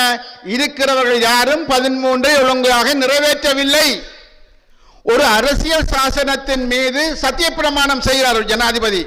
நான் இந்த அரசியல் சாசனத்தை போற்றி பாதுகாத்து நடைமுறைப்படுத்துவேன். ஆனால் அவர் நடைமுறைப்படுத்துவது கிடையாது. இன்னொரு வேட்பாளர் ரணில் விக்ரமசிங்க சொல்கிறார், நான் தெரிவு செய்யப்பட்டால் போலீஸ் அதிகாரம் தவிர்ந்த ஏனைய அதிகாரங்களை நடைமுறைப்படுத்துவேன். இன்னும் ஒருவர் கூறுகிறார், 13 தமிழ் மக்கள் கேட்கவில்லை, ஆனாலும் கூட அவர்கள் கேட்டால் அதனை நடைமுறைப்படுத்தலாம். இதுதான் அவர்கள் தமிழ் மக்கள் தொடர்பாக அவர்கள் கொண்டிருக்கக்கூடிய ஒரு கண்ணோட்டம். ஆனால் அவர்கள் இன்று பேசுவது என்னவென்றால், இலங்கையில் இருக்கக்கூடிய முக்கியமானதும் முதலாவதுமான பிரச்சனையாக அவர்கள் என்ன சொல்கிறார்கள், இலங்கை வங்குரோத்தடைந்த நாடாக மாறிவிட்டது, இலங்கையினுடைய பொருளாதாரம் உயர்த்தப்பட வேண்டும், மக்களுக்கு சகலதும் கிடைக்க வேண்டும். அதில் மாற்று கருத்துக்கள் கிடையாது. இலங்கை வங்குரோத்தடைந்த நாடுதான். இலங்கை எவ்வாறு வங்குரோத்தடைந்தது, இதை பற்றி ஒரு நாடு ஏன் வங்குரோத்தடைந்தது என்ற அடிப்படையை புரியாவிட்டால் நாட்டை வங்குரோத்தில் இருந்து மீட்க முடியாது. ஆனால் இங்கு இவர்கள் என்ன சொல்கிறார்கள், ஊழல் மலிந்து விட்டது, ஆகவே இலங்கை வங்குரோத்தாக போய்விட்டது. வெறுமனே ஊழலால் மாத்திரம் இந்த நாடு வங்குரோத்தாக போனதா? எத்தனை ஆயிரம் கோடி ஊழல் நடைபெற்றிருக்கிறது இந்த நாடு வங்குரோத்தாக போவதற்கு. ரணில் விக்ரமசிங்க நீதிமன்றம் வரை சென்றார், 1500 கோடி ஊழல் என்று. மஹிந்த ராஜபக்ஷ 10,000 கோடி ஊழல் என்று இன்றும் பேசப்பட்டுக் கொண்டிருக்கிறது. ஆனால் இவர்கள் யாரும் கைது செய்யப்படவில்லை, யாரும் தண்டனைக்குள்ளாக்கப்படவில்லை. வெறுமனே ஊழல் ஊழல் ஊழல் என்று சொல்லிக் கொண்டிருக்கிறார்கள். அதனால் தான் வங்குரோத்தனம் கூடுகிறார்கள். இங்கு ஒரு விடயத்தை இவர்கள் இலகுவாக சுலபமாக மறந்து விட்டார்கள். இந்த நாட்டில் 30 வருஷமாக ஒரு யுத்தம் நடைபெற்றது. அந்த யுத்தத்தை நடாத்துவதற்காக உலக நாடுகளில் இருந்து இலங்கை அரசாங்கம் மிக பெருமளவிலான பல்வேறுபட்ட ஆயுதங்களை இறக்குமதி செய்தது. அந்த இறக்குமதி செய்த ஆயுதங்களுக்கு கொடுத்த பணம் என்பது 25,000 கோடி அமெரிக்க டாலர். 25,000 கோடி அமெரிக்க டாலர்களை இலங்கை காசில் நீங்கள் பார்ப்பதாக இருந்தால் அந்த 25,000 கோடியையும் 300ஆல் பெருக்கி பாருங்கள். அவ்வளவு பெருந்தொகையான ஆயுதங்கள் இங்கே வாங்கப்பட்டது. அந்த ஆயுதங்களால் என்ன நடந்தது? வடகிழக்கு அழிக்கப்பட்டது. வடகிழக்கில் பல லட்சம் மக்கள் கொல்லப்பட்டார்கள். வடகிழக்கினுடைய பொருளாதாரம் முற்றுமுழுதாக இல்லாமல் போனது. அந்த வடகிழக்கினுடைய அழிப்பு எத்தனை ஆயிரம் கோடி. இவற்றை பற்றி இலங்கை அரசாங்கத்திடம் எந்த ஆய்வும் கிடையாது, எந்த தரவுகளும் கிடையாது, இதை பற்றின விளக்கங்களும் கிடையாது. இவ்வாறான சூழ்நிலையில் தான் ரணில் விக்ரமசிங்க, சஜித் பிரேமதாசா, அனுரகுமார திசாநாயக்கா இவர்கள் எல்லோரும் என்ன சொல்கிறார்கள்? நாங்கள் வந்தால் பொருளாதாரத்தை நிமித்துவோம். நான் உங்களிடம் கேட்கின்றேன், ஒரு அடிப்படை பிரச்சனையை உணர முடியாதவர்களால் பொருளாதாரத்தை எப்படி உயர்த்த முடியும்? இன்று என்ன நடைபெறுகிறது? IMF என்று சொல்லக்கூடிய இன்டர்நேஷனல் மானிட்டரி ஃபண்ட், சர்வதேச நாணய நிதியத்திடமிருந்து பில்லியன் கணக்கான கடன்களை பெற்றுக் கொண்டிருக்கிறார்கள். இந்தியாவுக்கு, சீனாக்கு, பிரான்சுக்கு, ஜப்பானுக்கு கொடுக்க வேண்டிய பணத்திற்கு கால அவகாசம் கேட்கிறார்கள். அது 3 வருஷம் 5 வருஷம் கால அவகாசம் கேட்கிறார்கள். அதற்கு பிற்பாடு அதனை மீள செலுத்தியாக வேண்டும், வட்டியுடன் செலுத்தியாக வேண்டும். வட்டியுடன் செலுத்தியாக வேண்டுமாக இருந்தால் நாடு பொருளாதாரத்தில் பல மடங்கு முன்னேற வேண்டும். நாடு பொருளாதாரத்தில் எவ்வாறு முன்னேற முடியும்? நாடு பொருளாதாரத்தில் முன்னேற வேண்டும் என்றால் முதலீடுகள் உள்ளுக்கு வர வேண்டும். முதலீடுகள் உள்ளுக்கு வந்தால் தான் ஏற்றுமதிகள் அதிகரிக்கும், மக்களுக்கு வேலை வாய்ப்புகள் கிடைக்கும், உங்களுக்கு கடன் சுமை குறையும். ஆனால் ஒரு நாட்டில் ஒரு பொருளாதார ஸ்திரம் வைத்துக் கொண்டு ஒரு நாட்டின் தேசிய பிரச்சனையை தீர்க்காமல் யாராவது இவர்களை நம்பி இங்கு கொண்டு மில்லியன் கணக்கான முதலீடுகளை செய்வார்களா என்று நீங்கள் யோசித்து பார்க்க வேண்டும். ஆகவே நண்பர்களே, பெரியோர்களே, நான் சொல்வது இந்த குறிக்கப்பட்ட வேட்பாளர்களால் நிச்சயமாக பொருளாதார அபிவிருத்தியையும் கூட இவர்களால் செய்ய முடியாது. இவர்களெல்லாம் ஒருவருக்கொருவர் போட்டியாக நாட்டை சூனியமாக்கக்கூடியவர்கள். இவர்களிடம் சரியான எதிர்கால திட்டங்கள் என்பது அது பொருளாதார திட்டமும் கிடையாது, பிரச்சனைகளுக்கு தீர்வு கண்டு இதை முன்னோக்கி செல்கின்ற பாதைகளும் கிடையாது என்பதுதான் நிதர்சனமான உண்மை. ஆகவே நாங்கள் ஒரு விடயத்தை தெளிவாக சொல்ல விரும்பினோம். என்ன விடயத்தை சொல்ல விரும்பினோம்? தமிழ் மக்களுடைய பிரச்சனை தீராமல் நாட்டின் எந்த ஒரு பிரச்சனையும் தீர்க்கப்பட மாட்டாது. நீங்கள் கூறுகின்ற பொருளாதார பிரச்சனையும் கூட தீர்க்கப்பட மாட்டாது. ஆகவே அதை எவ்வாறு சொல்வது? அதனை ஒட்டுமொத்தமாக சொல்வதற்காக நாங்கள் வடக்கு கிழக்கில் இருக்கக்கூடிய தமிழ் மக்கள் அல்லது இலங்கையில் இருக்கக்கூடிய தமிழ் மக்கள் நாங்கள் என்ன யோசித்தோம்? இதனை தெளிவான வார்த்தைகளில் ஜனநாயக முறைப்படி எல்லோருக்கும் விளங்கக்கூடிய வகையில் இந்த விஷயத்தை நாங்கள் சொல்ல வேண்டும். வடக்கு கிழக்கில் ஏறத்தாழ 12 லட்சத்துக்கும் மேற்பட்ட தமிழ் வாக்குகள் இருக்கிறது. இந்த தமிழ் வாக்குகளில் ஏறத்தாழ 9-10 லட்சம் மக்கள் வாக்களித்தாலும் கூட அதற்கு அரைவாசி மேற்பட்ட மக்கள் வாக்களிப்பதனூடாக நாங்கள் ஒரு காத்திரமான செய்தியை சொல்ல முடியும். தமிழ் மக்கள் தெளிவாக சொல்கிறார்கள், தமிழ் மக்கள் பிரச்சனை தீர்க்கப்படாமல் இந்த பொருளாதார பிரச்சனைகள் என்பது தீர்க்கப்பட மாட்டாது. நிச்சயமாக இதனை சிங்கள தரப்பு விளங்காவிட்டாலும் சர்வதேச தரப்பு விளங்கிக் கொள்ளும். இலங்கைக்கு உதவி செய்யக்கூடிய உங்களுக்கு பொருளாதார நிறுவனங்கள் வேர்ல்ட் பேங்காக இருக்கலாம், ஏசியன் டெவலப்மெண்ட் பேங்காக இருக்கலாம், IMF ஆக இருக்கலாம், கடன் கொடுக்கக்கூடிய நாடுகளாக இருக்கலாம், அவர்கள் அதனை விளங்கிக் கொள்வார்கள். ஆகவேதான் நாங்கள் இந்த விடயத்தை, இந்த ஜனாதிபதி தேர்தல் என்ற களத்தை தமிழ் மக்களுக்கு சாதகமாக பயன்படுத்திக் கொள்வது, இந்த களத்தை நாங்கள் சும்மாக விட்டு போகக்கூடாது. எங்களுக்கு கிடைக்கக்கூடிய அந்த சந்தர்ப்பம் என்பது சரியான முறையில் தமிழ் மக்கள் கொடுத்த விலைக்கு அவர்கள் தங்களது உரிமைகளை பெற்றுக் கொள்வதற்கான அந்த அரசியல் நகர்வுகளை மேற்கொள்வதற்கு இது தமிழ் மக்கள் கொடுக்கக்கூடிய ஒரு ஒத்துழைப்பு அல்லது ஒரு ஆணையாக அது இருக்கும் என்று நாங்கள் நம்பினோம். ஆகவேதான் திரு பாவண்ணா அரியநேந்திரன் அவர்கள் மட்டக்களப்பு மாவட்டத்தை சேர்ந்தவர், கிழக்கின் மைந்தன், 2 முறை பாராளுமன்ற உறுப்பினராக இருந்தவர்.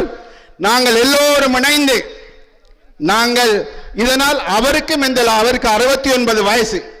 அவர் இன்றைக்கு வடக்கில் இருந்து கிழக்கு மட்டும் நாளாந்தம் நடந்து கொண்டிருக்கிறார். இதனால் அவருக்கு பர்சனலாக எந்த லாபமும் வரப்போவது கிடையாது. இதில் நான் உங்களுக்கு முன்னால் பேசிக்கொண்டு நிற்கிறேன் என்றால் எனது கட்சிக்கும் இதனால் லாபம் வரப்படுவது கிடையாது. இங்கு வந்து பேச போகிறவர்களுக்கும் ஒரு லாபமும் கிடைக்க போவது கிடையாது. ஆனால் தமிழ் மக்களினுடைய பிரச்சனைகளை தீர்ப்பதற்கு இது ஒரு களத்தை திறந்துவிடும். தமிழ் மக்களுடைய பிரச்சனையை தீர்ப்பதற்கு இது கதவுகளை திறக்கும். இதனை நாங்கள் செய்தாக வேண்டும். இதனை நாங்கள் கூட்டாக செய்தாக வேண்டும். தமிழ் மக்கள் மத்தியில் ஒரு வெறுப்பு இருந்தது, விரக்தி இருந்தது, இவர்கள் ஒன்றுபடவில்லை என்ற அந்த தன்மை இருந்தது. இன்று 7 கட்சிகள் ஏறத்தாழ 75-80க்கு மேற்பட்ட பொது அமைப்புகள் ஒன்றாக கூடித்தான் இந்த முடிவை எடுத்தோம். இது உடனடியாக எடுத்த முடிவில் ஏறத்தாழ 1 வருஷம் நாங்கள் இது பற்றி பேசினோம், கலந்துரையாடினோம். அவ்வாறு பேசப்பட்டதற்கு பின்புதான் நாங்கள் இவ்வாறான ஒரு வேட்பாளரை நிறுத்துவதற்கான சூழ்நிலை வந்தது. இது ஒரு இலகுவான காரியமாக இருக்கவில்லை. பல தடைகளை தாண்டினோம். இன்றும் எங்களுக்கு பல தடைகள் விதிக்கப்படுகிறது. எங்களுக்குள் உள்ளே இருப்பவர்கள் இது விஷ பரீட்சை என்றார்கள். மக்கள் வாக்களிப்பார்களா என்று கேட்டார்கள். இப்படி பல்வேறுபட்ட கேள்விகள் எங்கள் நோக்கி வைக்கப்பட்டது. ஒரு அரசியல் கட்சி மக்களுக்கு வழிகாட்ட வேண்டும். ஒரு அரசியல் கட்சி மக்களுக்கான தீர்வுகளை பெற்றுக் கொடுக்க வேண்டும். ஆகவே நாங்கள் முன்வைக்கின்ற கால் என்பது தமிழ் மக்களினுடைய நீண்ட நெடிய இந்த போராட்டத்தில் அவர்களுக்கு ஒரு தீர்வு எட்டப்பட வேண்டும். எதிர்காலத்தில் இந்த மண்ணில் அவர்கள் தலை நிமிர்ந்து வாழ வேண்டும்.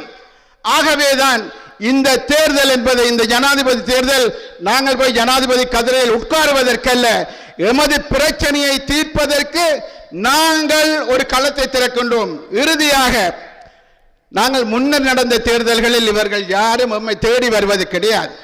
இன்றைக்கு யாழ்ப்பாணத்திலேயே எல்லாரும் இருக்கிறார்கள். 1க்கு 5 தரம் ரணில் வருகிறார், சஜித் வருகிறார், அனுரா வருகிறார், வீடு வீடாக தேடி போகிறார்கள், கூட்டம் கூட்டமாக போடுகிறார்கள்.